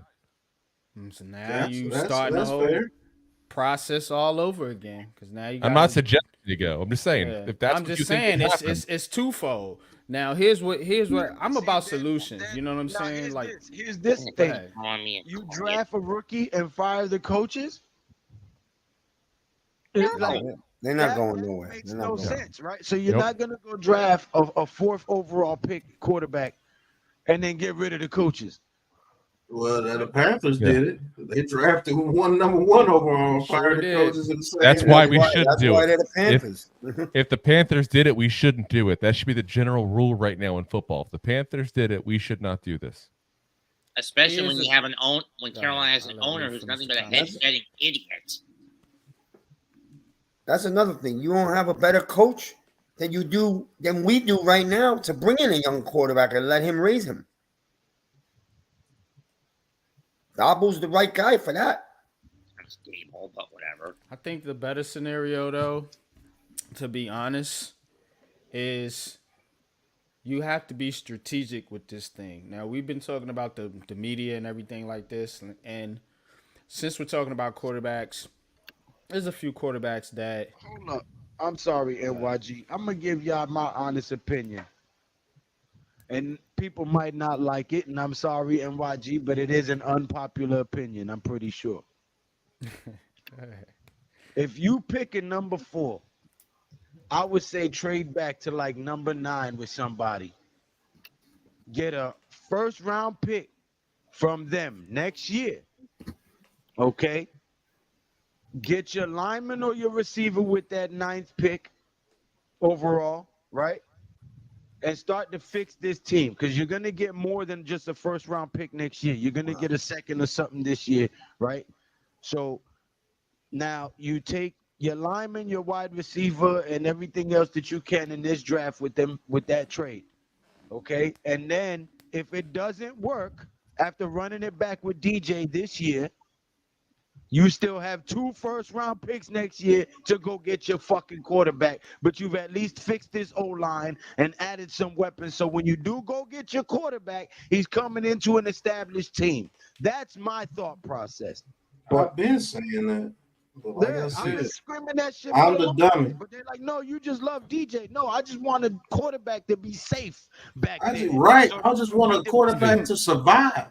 I only Agree with disagree me. with that because of the QB class we're looking at right now. But I will say this: if the Giants look at these guys who are available and they don't like them and they don't have the confidence that one of those guys has the chance to be the guy, then yes, don't pull the trigger on the wrong guy, like I said. But otherwise, this is a potentially like an 04 draft class, or was it 83 when they had Marino and Elway and those kind of guys? It's got that kind of potential, this draft class. That doesn't come around very often. I really think so. You think that these guys are Marino?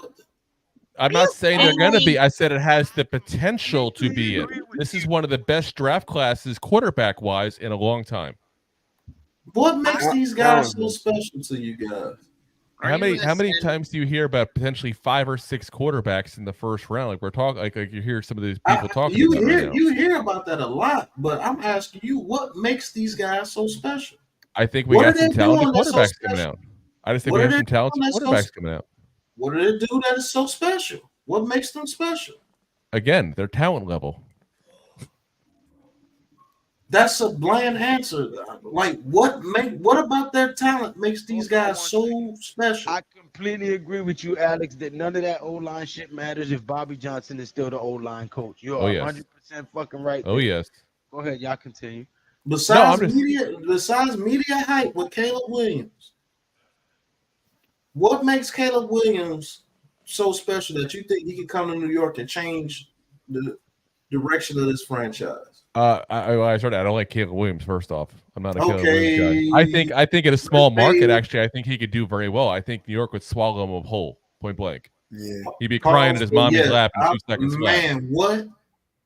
Okay, you like Drake May? Pause. No. Okay, you don't even like 2 of them. Okay, I don't. I like the top 2. I don't. Jaden Daniels. I like him. What make I know what can make him special, but what do you think will make him special? I think he's got to be, and it's funny because this is where we were talking about before, you and I, and this is going to go to your point. I think he's got to have the right system, but I think in the right system, I think he's going to be a legit quarterback in this league. He's got to be in a system that fits what he can do at that point. But he's a guy that tore up in the SEC. I will always take a guy who can tear up in that kind of arena there. Michael Penix, I talked about him. Right? Huh? He was LSU, right? Yes. Go ahead. Michael Penix, Michael Penix, I like him a lot. I think he's gone through a lot of adversity with the injuries and stuff, but he's come back and been healthy the last couple of years there, shown himself to be a good quarterback, I think.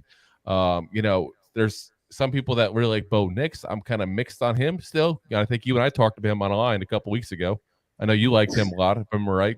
Correct me if wrong, Pat, and I don't want to put words in your mouth there. No, but I like Bo Nix for a certain reason, is because I think Bo Nix is a close thing that you will get to Josh Allen. Not saying that he's on Josh Allen's level, but he plays that type of style, and you could get away with it. But Jaden Daniels, I believe, will be the best in this class if you put him in a system similar to what the Ravens do. Correct. He's got to be the right system. He's not a guy who can go anywhere, any offense. Yeah, he's the type of guy that he'll throw for only about 3,000 yards, but he could get around 30 touchdowns because he's thrown for like 20 touchdowns and ran for 10 more. So how many great quarterbacks do you guys think are coming out in this draft total? How many? Exactly. Okay. So my thing is, you disagree with me, Alex. Okay. Here's my thing. If you believe that that's the quarterback for the future of this team, and you think that you have pieces around that you can build off of drafting this guy, you're the head coach and the GM. Go ahead. I'm not gonna argue. No matter who the guy is, you guys get paid to do this, right? But my thing is this: don't go get a number 4th overall quarterback that you think is a generational talent and put him behind this same O line and get him killed. Which is why So I'm Jaden not saying Daniels don't get is a going to be quarterback. an Get the issue. quarterback. Fix this fucking line first and sit him down and let him learn. That's what I'm saying, Alex. Well, Whether we Jaden do or Daniels. don't get a quarterback, I'm a Giants fan. I'm still gonna be cheering for the Giants. My thing is, don't waste a high pick like that and get the man killed. Otherwise, you're gonna be doing what's happening to Bryce Young. Well, Jaden Daniels. The issue with Jaden Daniels is the fact that his size. Pause. His frame. You know what I'm saying? Yeah. He's But not if gonna you be able to survive behind taking hits like that. but if you put him in a system like Lamar Jackson, they were saying the same thing about him because he was slight in frame, but he knows how to maneuver to get himself out of bounds. Now, Jaden Daniels, on the other hand, is going to have to learn that because he's been taking some wicked hits That's at what I LSU. seen watching his So film. you can Can't do teach that him no how more. you can teach him how to get out of bounds and slide. That's I'm not worried about that. The thing is, if you draft that kid, you put him in that type system, and it will be Lamar Jackson light, and you'll see how Yeah. he can develop. Does he have the arm Lamar Jackson has? No, Like Jaden but I Daniels. think, He's got a pretty good I think arm, he's a though. better pass. No, Yeah. his arm is not as strong as those guys. That's a I'm a fact. Giants Not fan. as I will strong, not be yeah, upset. but But I'm a as far it's as, decent. we Yeah. draft, bro. Excuse me. but as far I'm as not gonna him, sit here and be like, fuck this dude. No, I'm not that guy. I'm a cheer for him. He's a Giant. right? But Oh, no matter as what, far, cheer, bro. yeah. But as far as him making deep passes and things, I think he's more accurate than Lamar Jackson was Yeah, coming so- out in college. And if you run that type of system, we have 80% of the defense that you need to run that type of system. And with Jaden Daniels and Barkley, Waller, if he's still here, I doubt it. But even if it's Wandale Bellinger, Robinson. Gotta factor him Wandale in, too. Robinson, you get him a solid outside receiver. Get him a solid outside receiver that he can count on, that you can throw a back shoulder throw to, or you can run a quick slant and he can make something happen. That's why I would say if we take Jaden Daniels, give him Xavier Legette in the second round. Give him that big body receiver that he can throw it up to, he can make a play. Get him that big body tight end. Maybe you go grab a tight end in the draft, or you keep Darren Waller. I think he would be pretty good with Darren Waller. And you have Saquon Barkley, and that's deadly because Jaden Daniels, you have to worry about him running. Yeah. You have to, and Barkley is going to have an easier time. And I'm get gonna- yourself two or three more running backs on this team that you know can run the ball. I don't want to see Breida on this team if we get Jaden Daniels. I don't want to see Brightwell. I don't want to see Gray. I want to see go out there and get me another running back in the third or fourth round that you know that can run the rock. Go ahead. I'm going to give you. No, I got an oddball scenario. I want to see what you guys think on this because I've talked about this before others as well. So I'm curious all your guys' thoughts. What about this scenario where hypothetically we take a guy like if Marvin Harrison Jr. happens to drop to us, or get a guy like Rome or somebody like that, and then go maybe trade up to get back to the back end of the first round if somebody like a Bo Nix or a Michael Penix happens to still be there in that kind of time frame. Oh yeah, Do it. good. I don't hear that scenario enough for some reason. I don't know why. why. I was going to say. I was trying to say that earlier. But That's cool. yeah. No, I hear you, NYG. That is why they got extra picks for Leo to set up that if they have to trade up somewhere, wherever it could be like that, what he just painted. They could trade up or down. They have cap flexibility. That's the point I'm Yeah. trying to make, bro. It's not this one size fits all type deal that people want to make it out to be. That's what irritates me about some Giants fans. It's like it's got to be this or nothing else, and it has to be this or nothing else. Yep. And it's like, nah, these guys are smart. If you trust your GM, then you should trust he's gonna make the right decisions for your team. You know what I'm saying? This dude he's impressed me in the draft. Why? Because he's shown the ability to maneuver in the draft, and he's also shown the ability to let picks fall to him. You know what I'm saying? He didn't panic when he had 2 top 10 picks. He didn't panic. He let Thibodeau and Neal fall to him. You know what I'm saying? And then they had a first round pick, and he said, whoa, I want to trade up this time to get my guy, and went and got Deonte Banks. Yep. Then went and got Jalen Hyatt. So that's what I'm saying. It's not this. It don't have to be one or the other. The Giants can make a lot of moves. Are they going to fix everything this offseason? No. Fans got to have realistic expectations. You can't fix all of this. But you can get to but you can get to a point to where this team is a lot more competitive next season if you make the proper moves. But you can't make haste decisions like trading up for a quarterback, or something like that. You can't make those type of decisions. I don't feel like that. QB class, and we end up picking at 4. Why would you need to trade up? That's my point. If Depends on who you like. Yeah, it depends on who you like. They love a certain guy. I think the Jaden Daniels system is the best system to have immediate success in the NFC East. It would allow us to play big boy football with those guys. Why is it? To be honest with you, I'll say this as well too. We're talking about as far as having a system in place and a plan in place beginning of the season. I think part of that for this offseason is going to be looking at what quarterbacks you like as well, and maybe trying to get that plan and get that around who we think we might be getting in the draft, which is partly speculation. But Alex, I wasn't asking can you trade up for a QB. I'm saying if you're picking at 4th overall, and this is such an elite quarterback class, you wouldn't really need to trade up. If you're at number 4 overall, you should be able to grab one of them quarterbacks and be fine, right? According to this is such an elite quarterback class. This is the media and everybody is saying. That's trash right there. Why? That's For crazy. me, it feels like this team goes through a Sisyphus cycle. I don't think it's an elite quarterback class. And I hear what you're saying, Alex, man, you know what I'm saying? And you, my brother, man, you know what I'm saying? But look, I don't agree with this. It's like all these quarterbacks are good. All these quarterbacks aren't going to be good. You know what I'm saying? We have to understand that. no, And half of them will be good. If your quarterback that you want goes number 1, if Jaden Daniels knocks that combine out, I guarantee you there's going to be people talking about him going number 1 overall because he's probably the best quarterback. So the more this fan base hypes him up, it's actually hurting the team.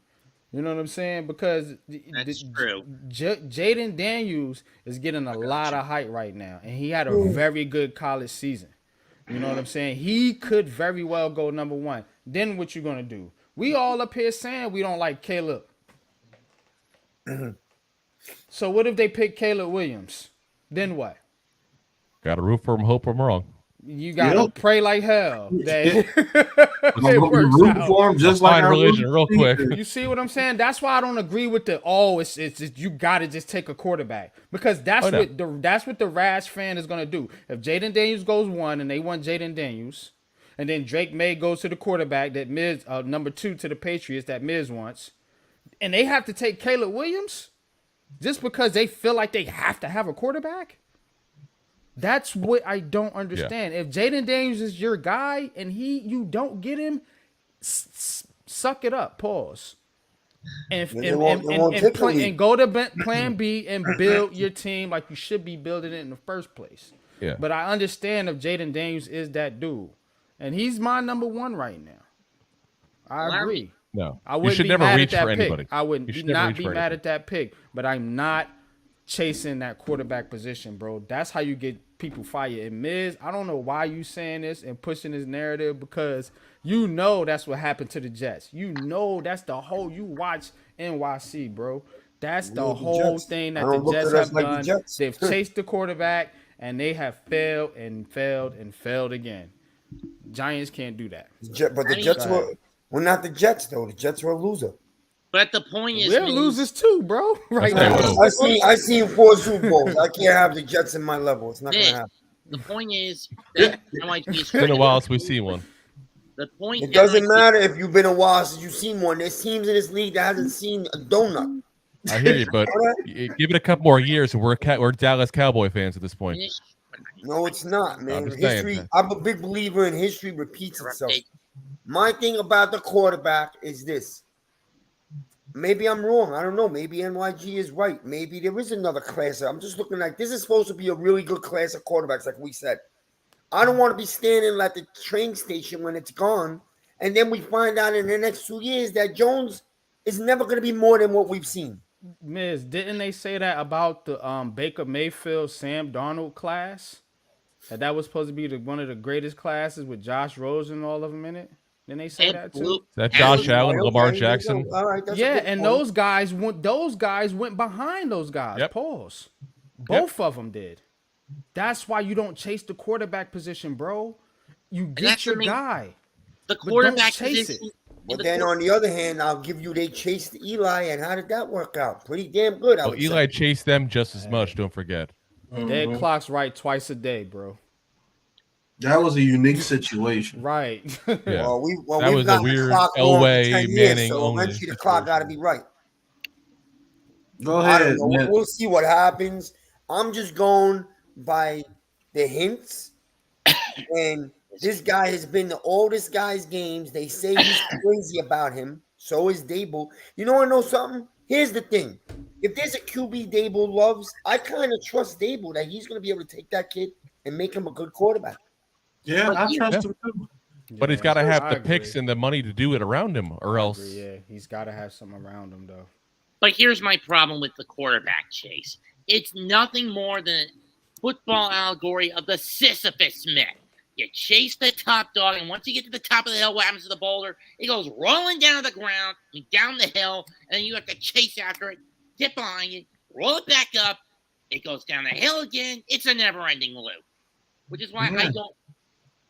Which is why I am not one to chase quarterbacks. I'm not wanting to trade up to get him. I'm not saying don't draft a quarterback. Yeah, that's But my I'm thing. I'm not trying to trade up from 5 to 1 and have to give up 3 first-round picks. Nope. And then if the dude misses, because in our case is more chances than not he will miss because we don't have the foundation to protect him. That's the point. If we had a solid foundation, go ahead and get him. But since But we don't can't right protect the now, guy that we have now. So And- why would I give up more assets to go get a guy than what? He's supposed to be the superhero?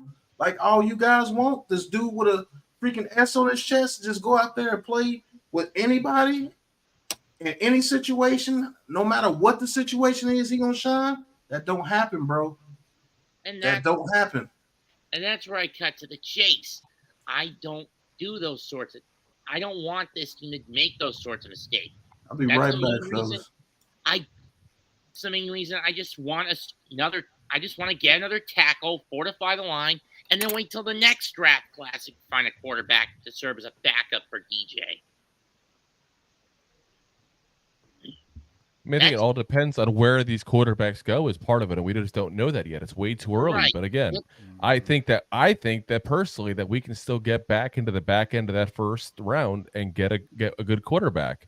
And I'm not. It all depends on where everybody is on these guys, Again, where we think they're going to go. Because we've had how many quarterback classes that we had where we think, okay, this guy's going to go in this round. And the guy like Will Levis who sits the second round, or a Geno Smith that sits the second round, Wow. What's Not up, that those are Alex? great examples. Don't you be saying hi to people. No, I'm just messing with you. All right. I'm going to add something in, and you guys are making a lot of good points. I disagree with NYG said that, you can't chase for a quarter. I know Pat said it too. Here's where I disagree, right? I know Kenny said, you're basically being like the Jets there. Well, here's my caveat to that. Brian Dable isn't a Jets coach. He's better than what the Jets have. And if we don't believe in Brian Dable to develop the next guy, whether it's in this draft or the next draft, I think it should be in this draft, then we should be saying he's not the right coach for the job and then focus on the next guy. It's kind of like head coaching, for instance, right?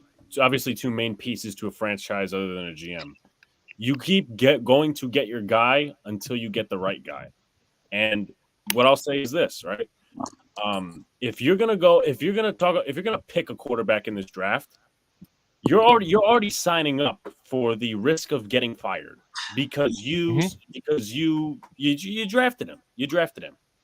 And I get it. There's obviously more risk to trading up so many picks, which I would be down for. Let's be completely honest with ourselves. Obviously, the Giants didn't pick a quarterback in 18. Yes, you did see how that class kind of panned out. Didn't pan out very well. But let me say this as well. The Giants passed on that class. They went and selected Daniel Jones. First of all, in my personal opinion, I don't think Daniel Jones was the first best option on the Giants list, despite all the Cutcliffe crap.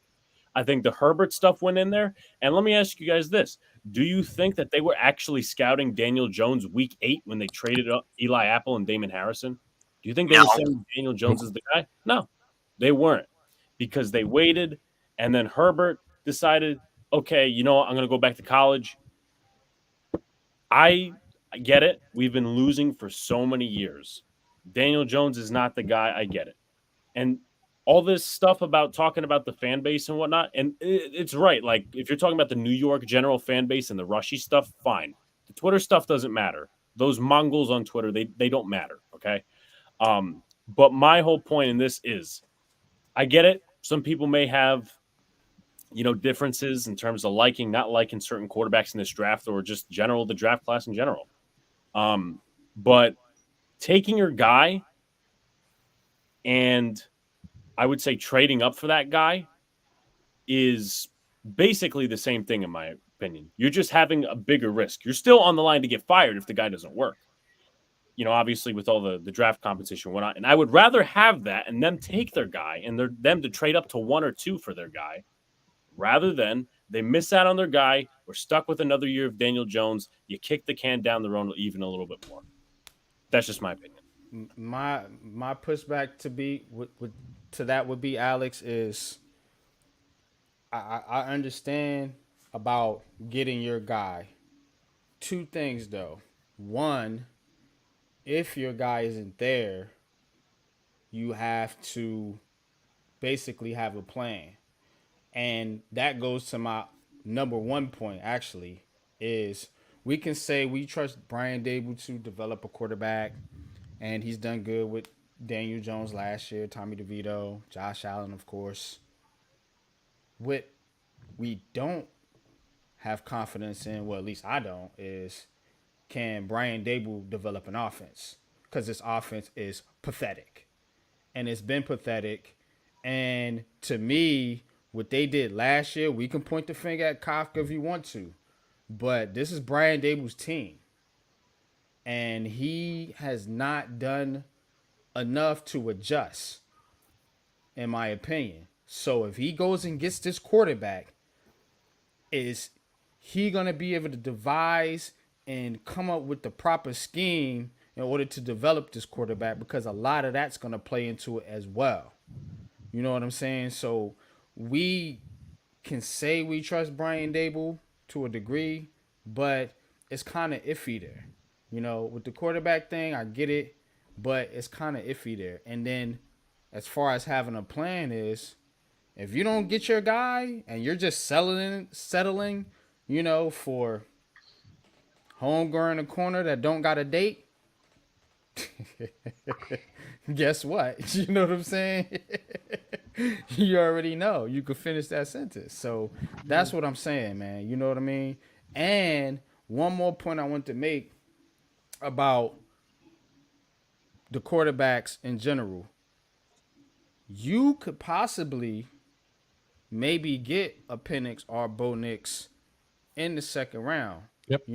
If you think these guys, and a lot of fans that talk about the quarterback, they talk about Penix and Nix too, as if every one of these quarterbacks are gonna go top 5, and I disagree with that. But maybe that's an unpopular opinion, the way the quarterbacks is being boosted up. But whatever. I don't think they're all going top 5 or top 10 or top 20. Somebody's gonna fall. And if somebody doesn't fall, you're going to have a hell of a talented player that you're going to have a hard time passing on. like a Marvin Harrison Jr. or somebody else like that. So that's my only thing with that.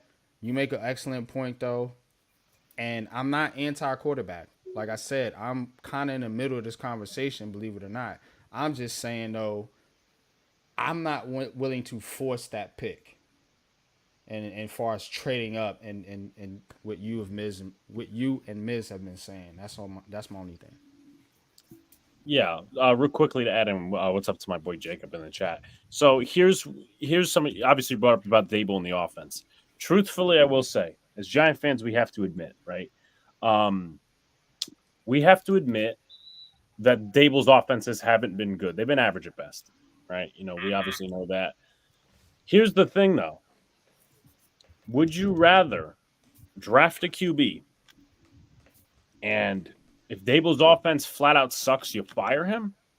Or would you rather run it back with Daniel Jones, not learn anything, then draft the QB and basically have it as a dead duck year for the 6th year of Daniel Jones?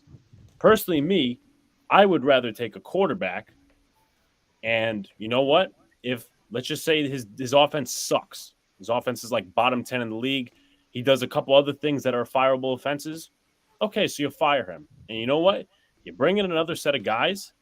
You do what the Cardinals did and take another quarterback. Or if they happen to like the guy from the year prior, hey, you know what? You stick with him and then you build the team around him. So again, I get what you're saying, and I agree that Dable's offenses haven't been the best. But at the same time, we need to essentially learn something. Just my personal opinion. And you rather have it, you know, I guess it's kind of twofold in a way. You'd rather have it to where it's not 3 separate offenses, stuff like that, to where, you know, you first, let's just say you draft the quarterback, we know Dable sucks, he gets fired, and then you bring in another guy. You'd rather have it to where you know he's that guy second year. It's only the second year of that quarterback. So he's not flipping through a bunch of offenses, but it's still early to where he can latch onto that offense that fits him better. Yeah, I agree to disagree with that point. But I will agree that, you know, whatever they do, you know, Giants fans do have to get behind the decision. And just with Brian Dable though, Brian Dable's gonna have to call this offense next year. Do you agree with that, Alex? He's either going to have to call this offense or bring someone else in. And you know what? If you're talking about either situation, you rather do it when a rookie comes in because you don't want Mike Kafka staying over for a dead duck year. Boom, you fire him in year 2, and then he's learning another offense again. So, anyway, Ken Dorsey on the market, you might as well take that opportunity. Yeah, I'd say bring Dorsey in. I've been actually asking for it for several weeks now. I don't know, considering how well the Bills are playing now since they let him go. My thing is this. All right. Kafka needs to go. Bobby Johnson needs to go. Okay? And if we're drafting a quarterback, I'm not looking for this guy to start week 1 of the 2024 season. I want to see Daniel Jones out there. I want to see this guy with a clipboard and a headset learning. And if you're not fixing this O-line, we have Andrew Thomas. We have John Michael Smith. We need a right tackle if Evan Neal is not progressing. Maybe getting rid of Bobby Johnson can fix that, Lord willing, okay? Because I still think the guy is talented. I just don't think none of these linemen have been coached up worth a damn. All right? So I'm not opposed to getting a quarterback, but don't throw him in there if this line is not fixed. And Especially I'm also Daniels. I don't think that we should have to trade up.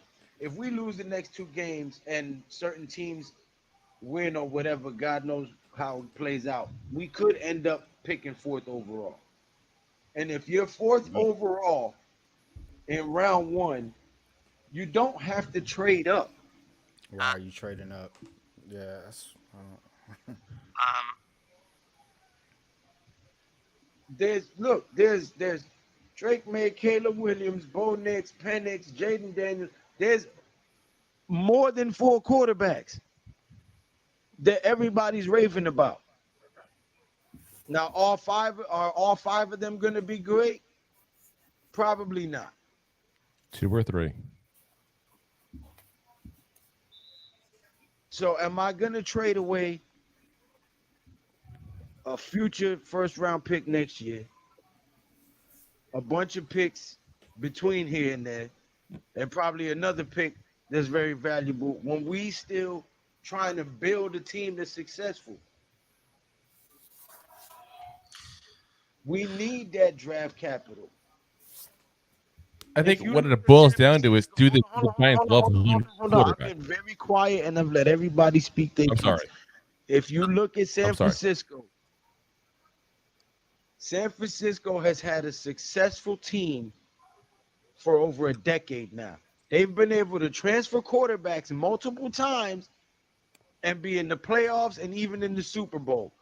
They went from Alex Smith to Kaepernick to Garoppolo. What'd you say? Garoppolo. To before Garoppolo they had after Garoppolo they had this guy before Purdy. Lance. So, and every year these guys are in the playoffs because the team is built to succeed. I'm saying don't go waste a 4th overall pick on a quarterback on a team that is not built to succeed yet. You're wasting the pick. Agreed. And if you trade up, you're giving away more capital to still end up fucked and in debt. Again, agreed. Then again, even if you trade So down, you're it's still a way going to end up higher gamble than it is to just pick it 4 or 5. Alex, what's going on, Alex? What's up, Pat? What we talking about? I mean, you know, With the option of trading up or staying at 4 and taking whatever quarterback comes available. I mean, you can't just take any quarterback, obviously. No, I mean, no, of course not. If Lou is done, and then I'll pass it to somebody else. I was just saying, you gotta, in comparison, we're not a team that's built to go get a quarterback and win now. You see what I'm saying? No, I understand that, and either way, I would agree with the trading up if you was in a position where the quarterback is going to get you to the dance. But when you're in a situation where we still have so many pieces that we need, giving away that capital to move up on a guy that might not be the guy is a huge gamble. Because then you're fucked for another 10 years. Mm-hmm. You know, that's what I'm trying to say, what Jacob just wrote. But you have to at least identify that this is the quarterback class, and there's probably not one coming next year or the year after. You got to remember that. Saying, get a QB, that's fine. You could have Shador Sanders come out next year. Yeah, but where I know, but there's only one Shador Sanders, and you don't say how many teams are going to want him. And That's the point, a bro. little rebuttal to that, though. What if the Giants? I'm going to sound like a loser here, but I don't care. What if the Giants mess around and win 6-7 games next year, and you don't have the capital, or you're not in a position to select the Shador Sanders? You ain't gonna have the capital if you give it away this year, for sure. But you're not. But also, you're not talking about that situation, because if you give it up this year and select the quarterback, then you won't have to worry about Shador Sanders unless you fire Dable. Hold on. If you think Shador Sanders is better than these quarterbacks in this draft, and I think so. I think he's way better than these quarterbacks. I would be willing to give up draft picks for Shador Sanders, as opposed to Caleb Williams or Drake May. Absolutely. So hold on. Time out. Wait a second. Listen. You sons of motherless goats. Now, about 10 minutes ago, I said if we was picking at 4th overall, if we lose the next 2 games and a few things happen miraculously and we end up picking 4th overall, it would not be too far-fetched to trade back to number 9, okay, to ensure that you get a second first-round pick for next year, and then you continue to build this team for success this year, and then next year, if you haven't got the quarterback or that you think you want, and you have 2 first-round picks, you can trade up and go get your guy. And everybody was like, no.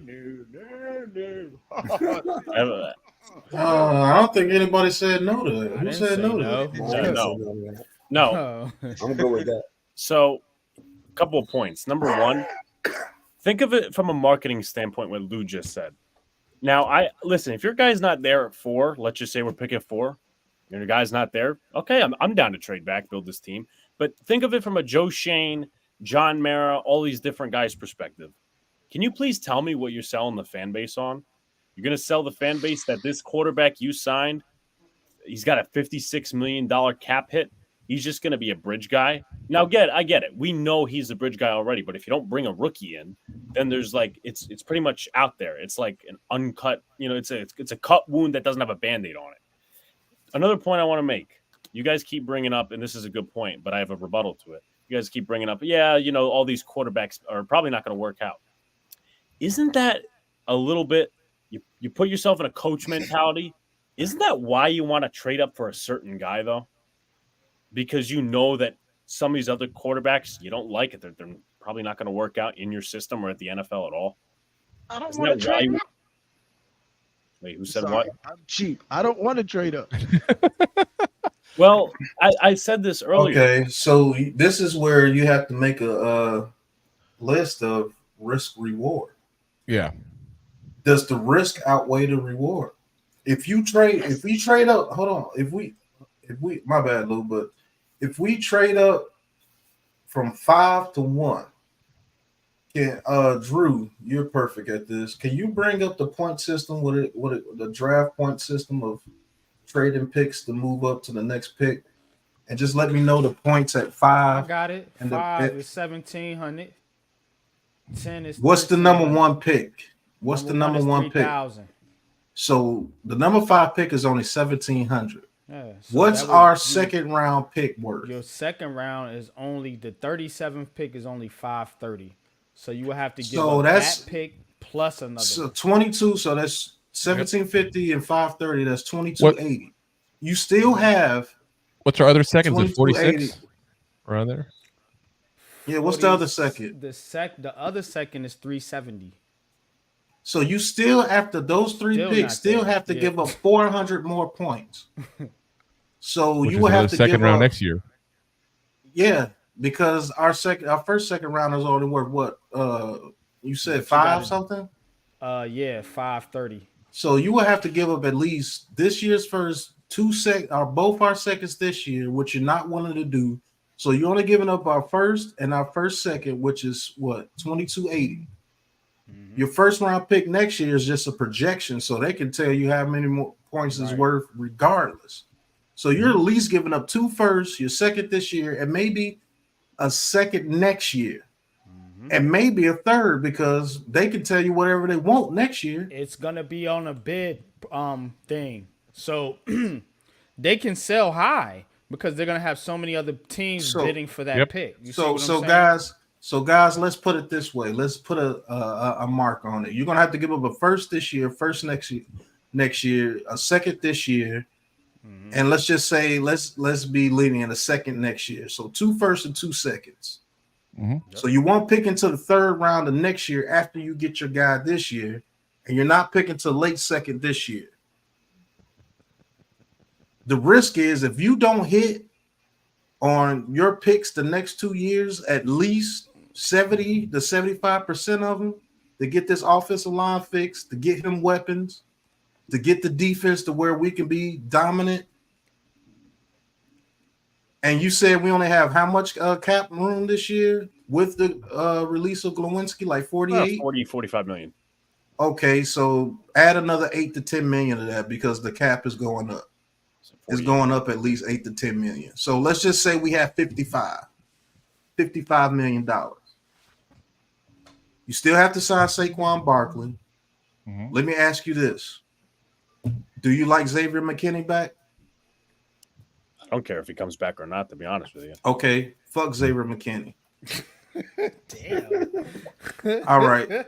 It's a good answer. That's true. What are you going to do at guard? Do you believe that we can hit it?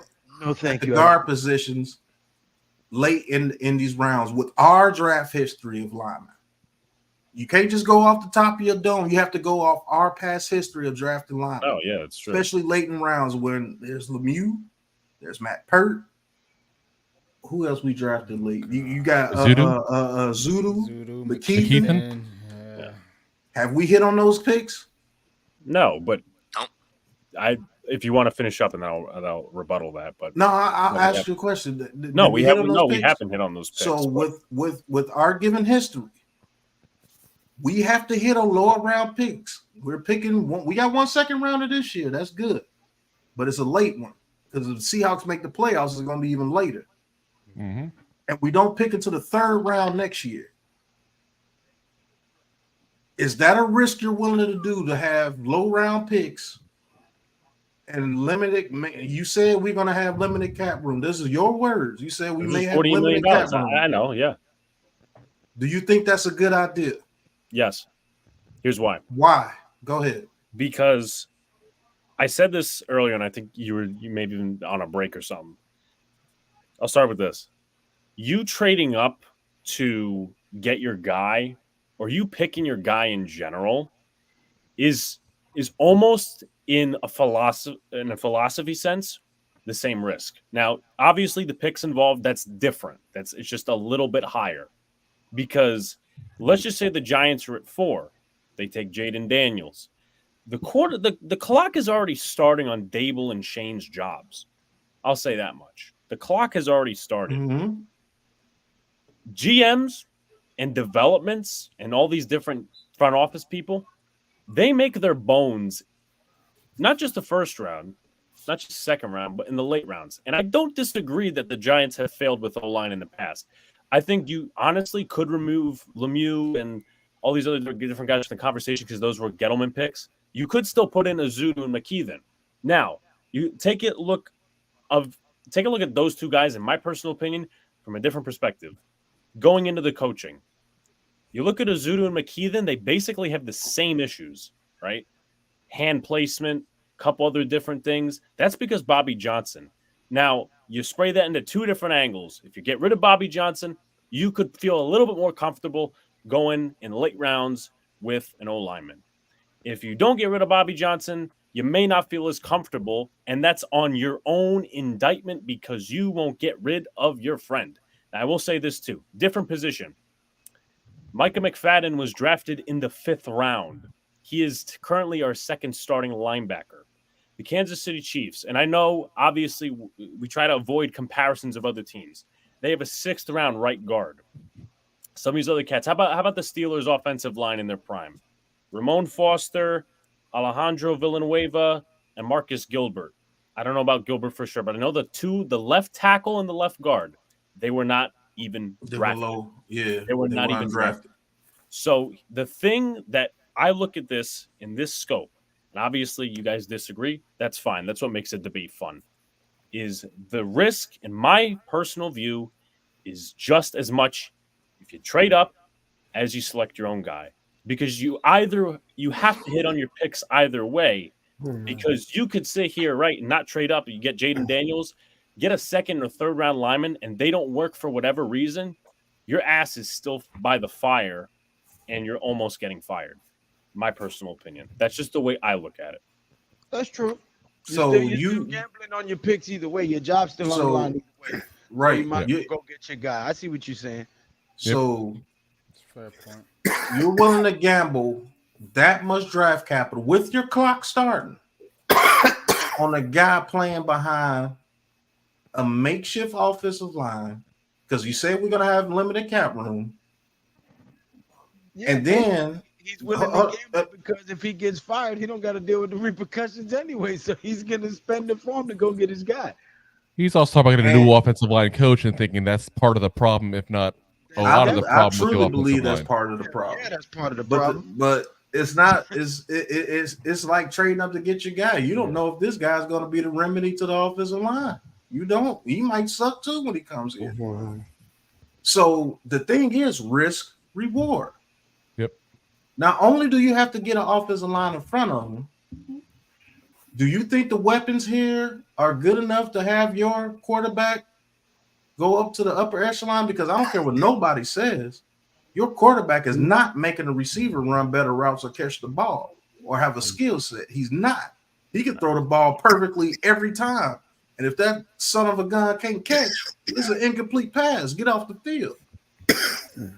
So, do you think the weapons we have now can get the quarterback to the level that you think your guy should be at? Because if not, now you got to get some weapons around him too. And this is kind of where I go into, it's not a 1-year fix, but I get what you're saying, right? You talk about the weapons. And you're talking in the perspective of us trading up. Yeah, because that's what you wanted to do. So essentially, I get what you're saying. So I wrote down a lot of different things that you were talking about in perspective of taking a quarterback going up, and I picked out a lot of the picks that you said we would trade away. So I'm like, okay, let me write this down. So we would have 1 second.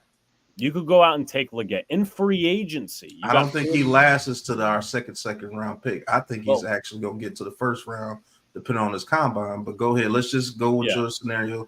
We can say Leggett in the second round. Or another quality weapon, right?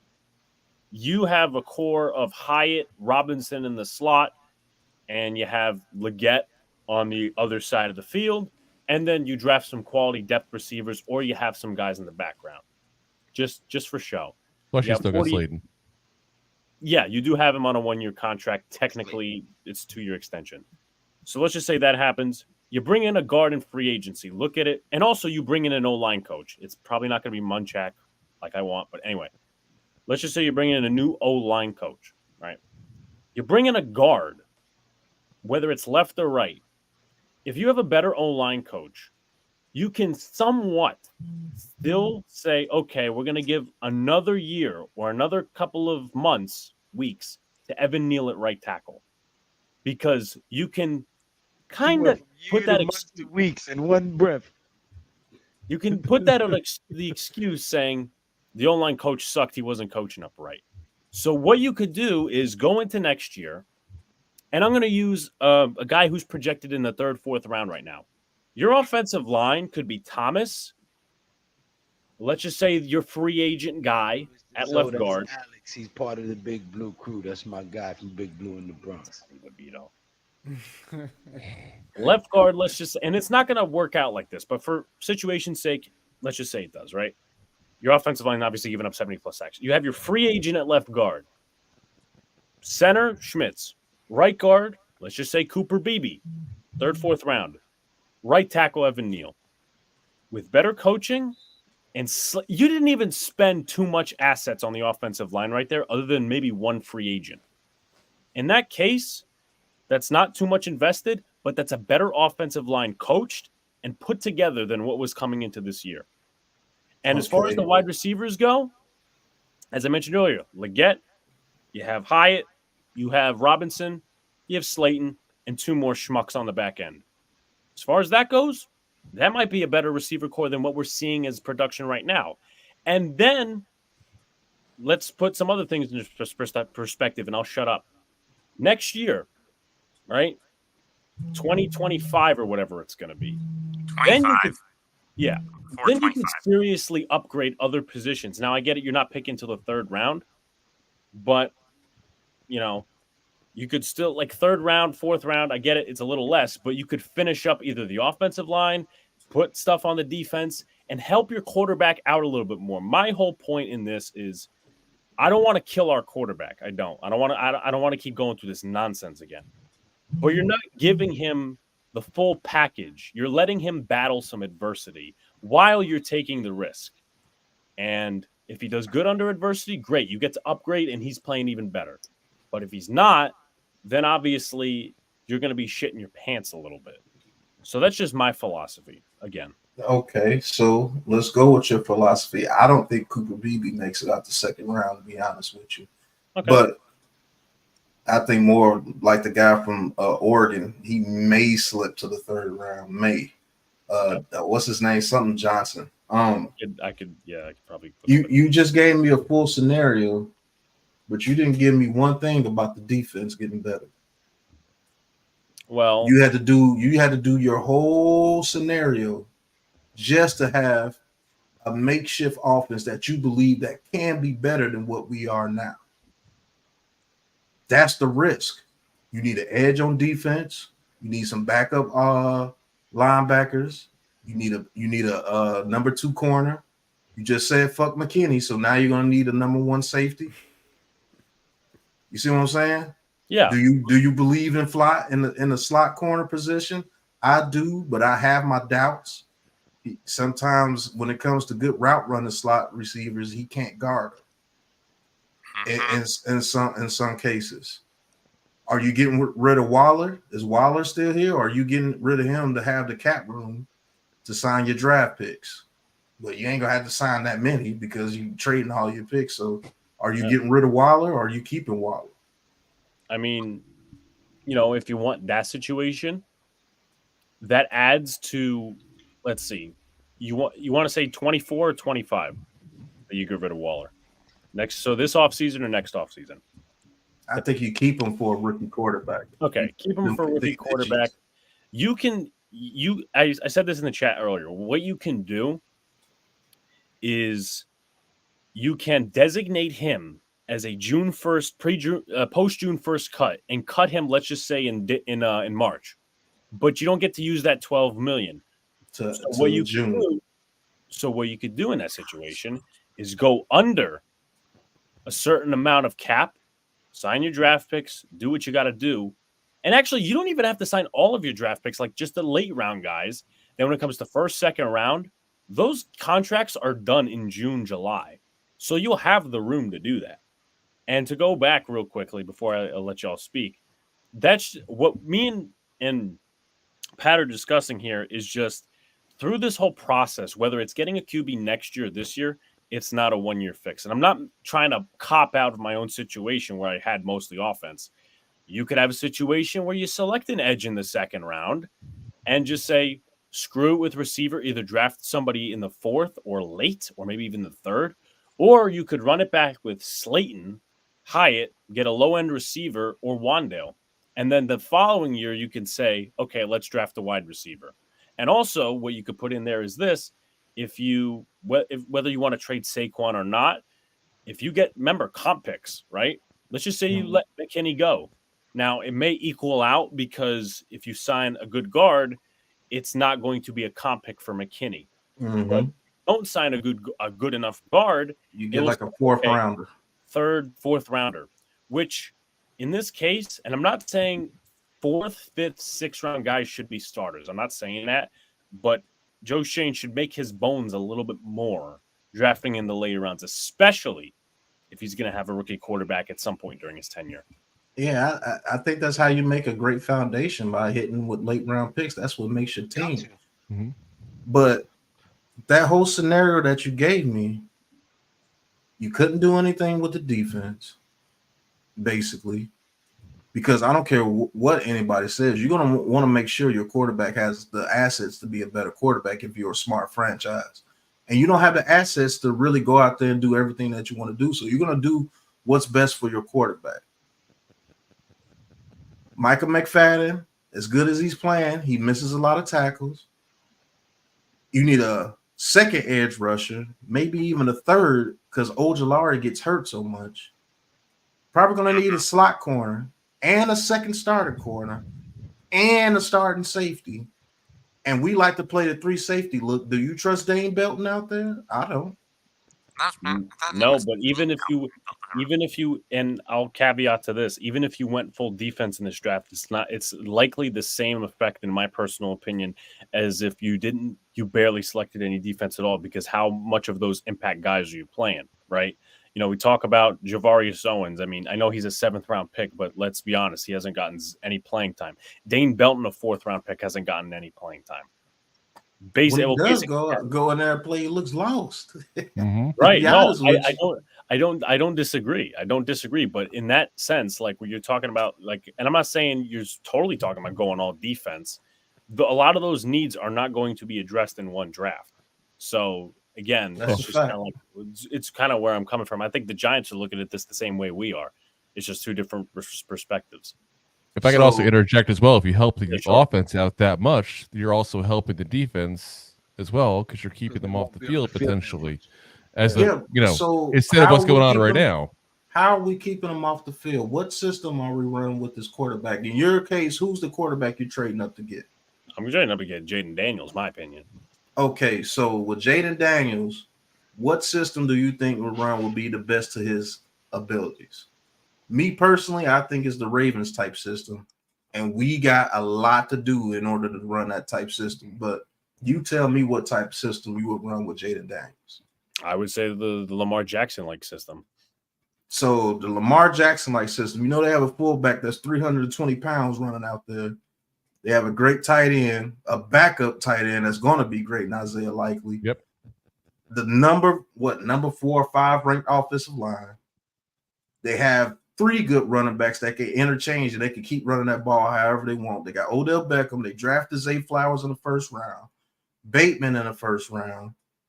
They have Nelson Aguilar, and they got another guy out there. I keep forgetting his name.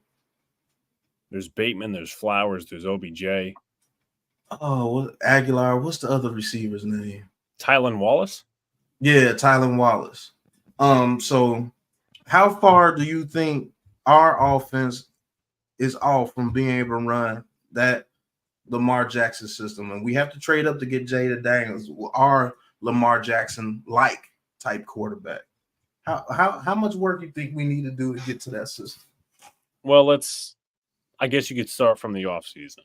The offensive line is not going to be perfect, which wasn't going to be perfect anyway, but at the same time, this is a little bit different from what you see in Ravenland. They're one of the top offensive lines in the NFL. Lamar Jackson, for so many years, dealt with 0 wide receiver core. Now, obviously, it's going to be a little different with Jaden Daniels, but as long as you have a threat of him and Saquon in the backfield, kind of changes things a little bit. I get it. He's going to be a rookie, but you still have to worry about the threat.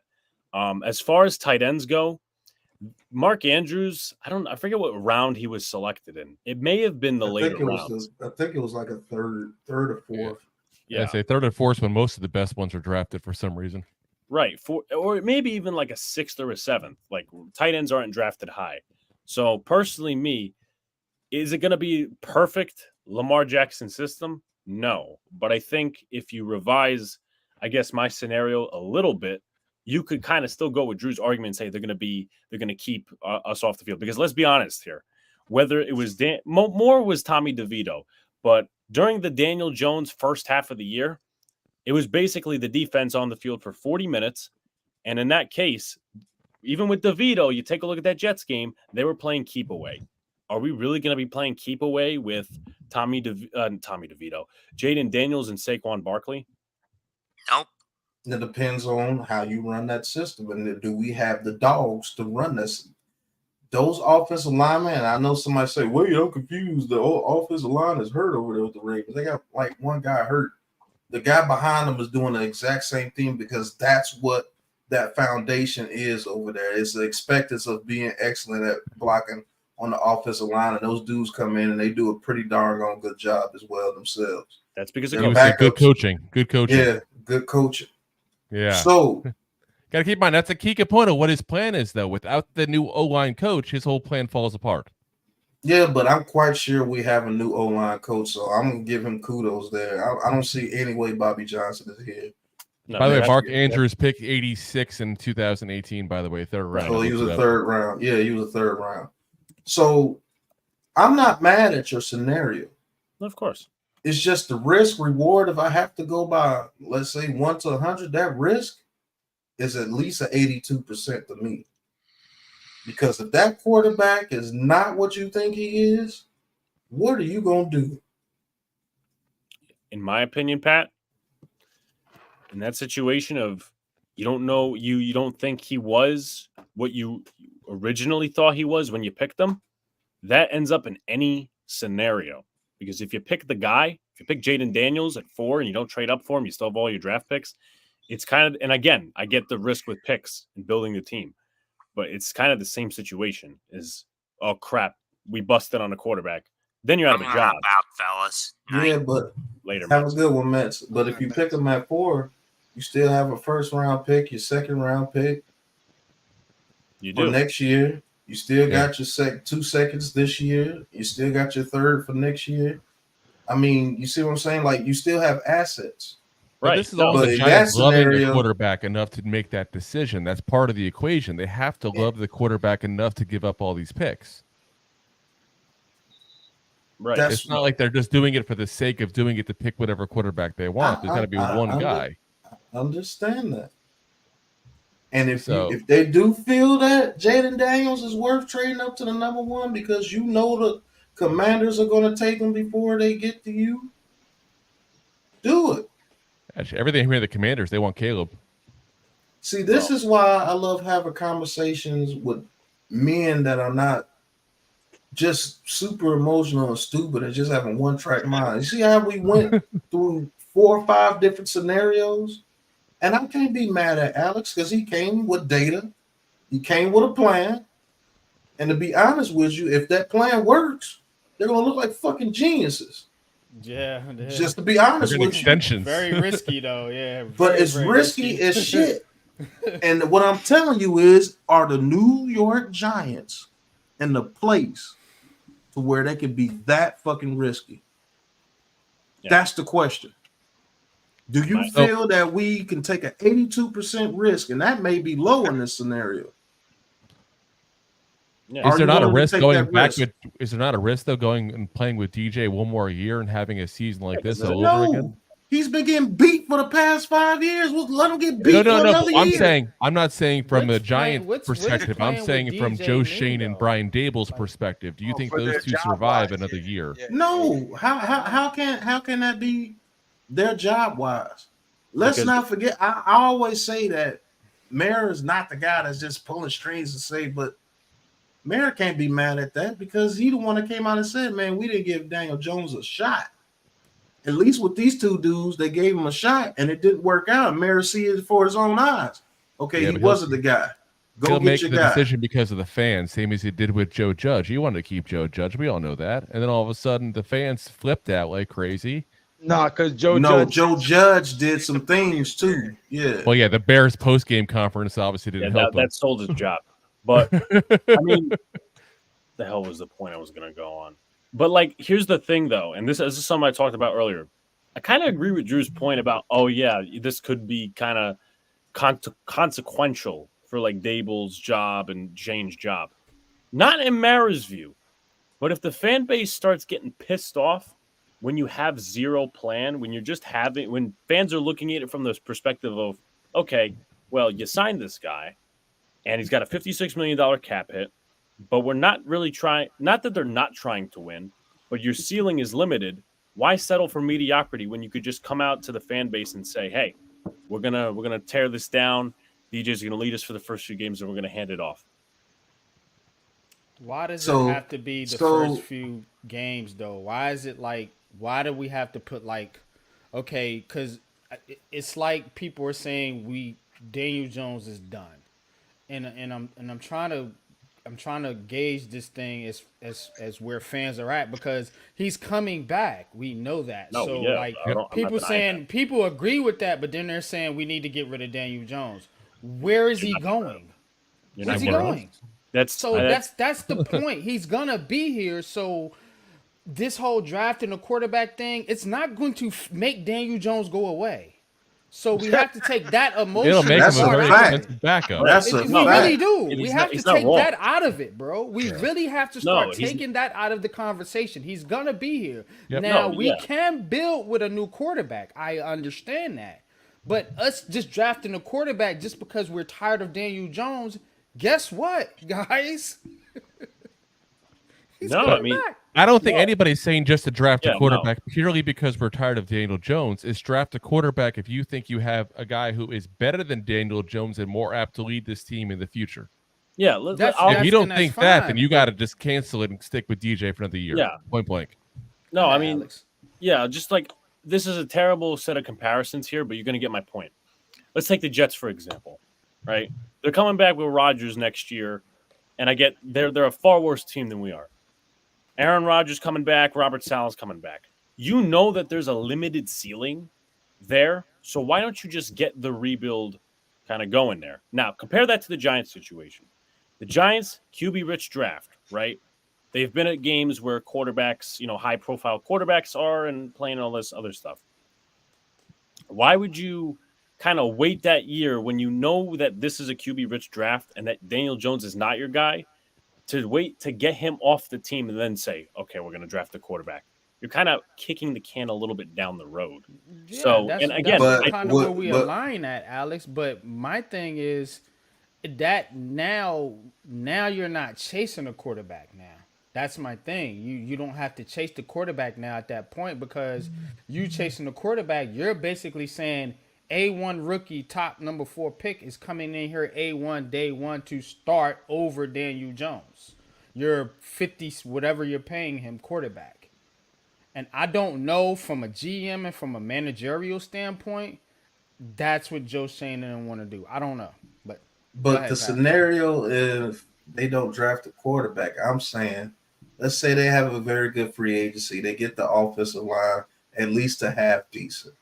Let's say you get a Brian Burns or somebody on the opposite of Thibodeau, and you draft, I don't know, let's say you get your receiver. Let's say Marvin Harrison Jr. falls to number 5. You draft Marvin Harrison Jr. or Malik Neighbors.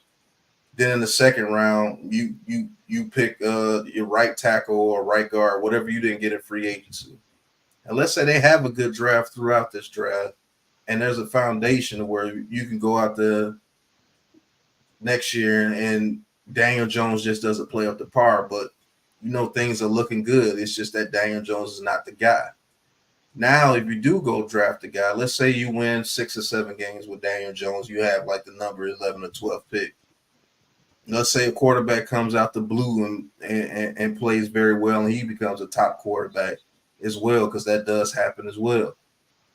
Let's say you trade up. Let's say you get rid of that first round pick and the first round pick next year in the second round. That makes less of a risk, because now you have a foundation for that quarterback, and he's talented enough to come in there and, hey, I can get the ball to Marvin Harrison Jr. Hyatt is developed in route running. Wandale is still there. Hell, you might even have signed a freaking, let's say they sign another good receiver out there. Let's say Tyler Boyd is out there. They had Boyd, Marvin Harrison, Hyatt, Wandale Robinson, maybe Slayton on the bench. Now you got a quarterback that comes in there, and he has all that around him. Now let's work. We know we believe what you are. You can go out there and work. You don't have to go out there and get killed.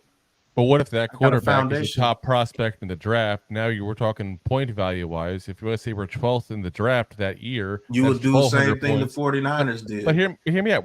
That's 1,200 points. You're going up to 3,000 points in this scenario. So how many picks are we now giving up? Yeah, you're probably giving up. Team. You probably giving a whole up lot 2 more. firsts, a second, another second, probably another first. Like the Rams, you probably won't have another first round pick for 2 to 3 years. So why give up all those picks 1 year later if you can get your quarterback now? It all depends I have a foundation built for him now. Sleep. I love you, brothers, but it's about 1 in the morning. Ooh, I got to be up at 5:30 too. Yeah, man, I didn't know it was that late. But in that scenario, you have a foundation for him now, so it's not that hard. Pause. No, yeah, but I mean, just quick rebuttal, because I know it's almost 1 in the morning. It's like in Pat's situation, let's just say Daniel Jones isn't the guy, and you win 6-7 games, and you have this foundation. You have to this is what got us into picking Daniel Jones in the first place. Not the same mentality, but an altered mentality. You have to self-convince yourself that you have to pick one of these quarterbacks. You have to self-convince yourself, because I get it. You could kind of have that same mentality of self-convincing for this draft, right. but there's more. But there's more of a pick of the litter with this draft.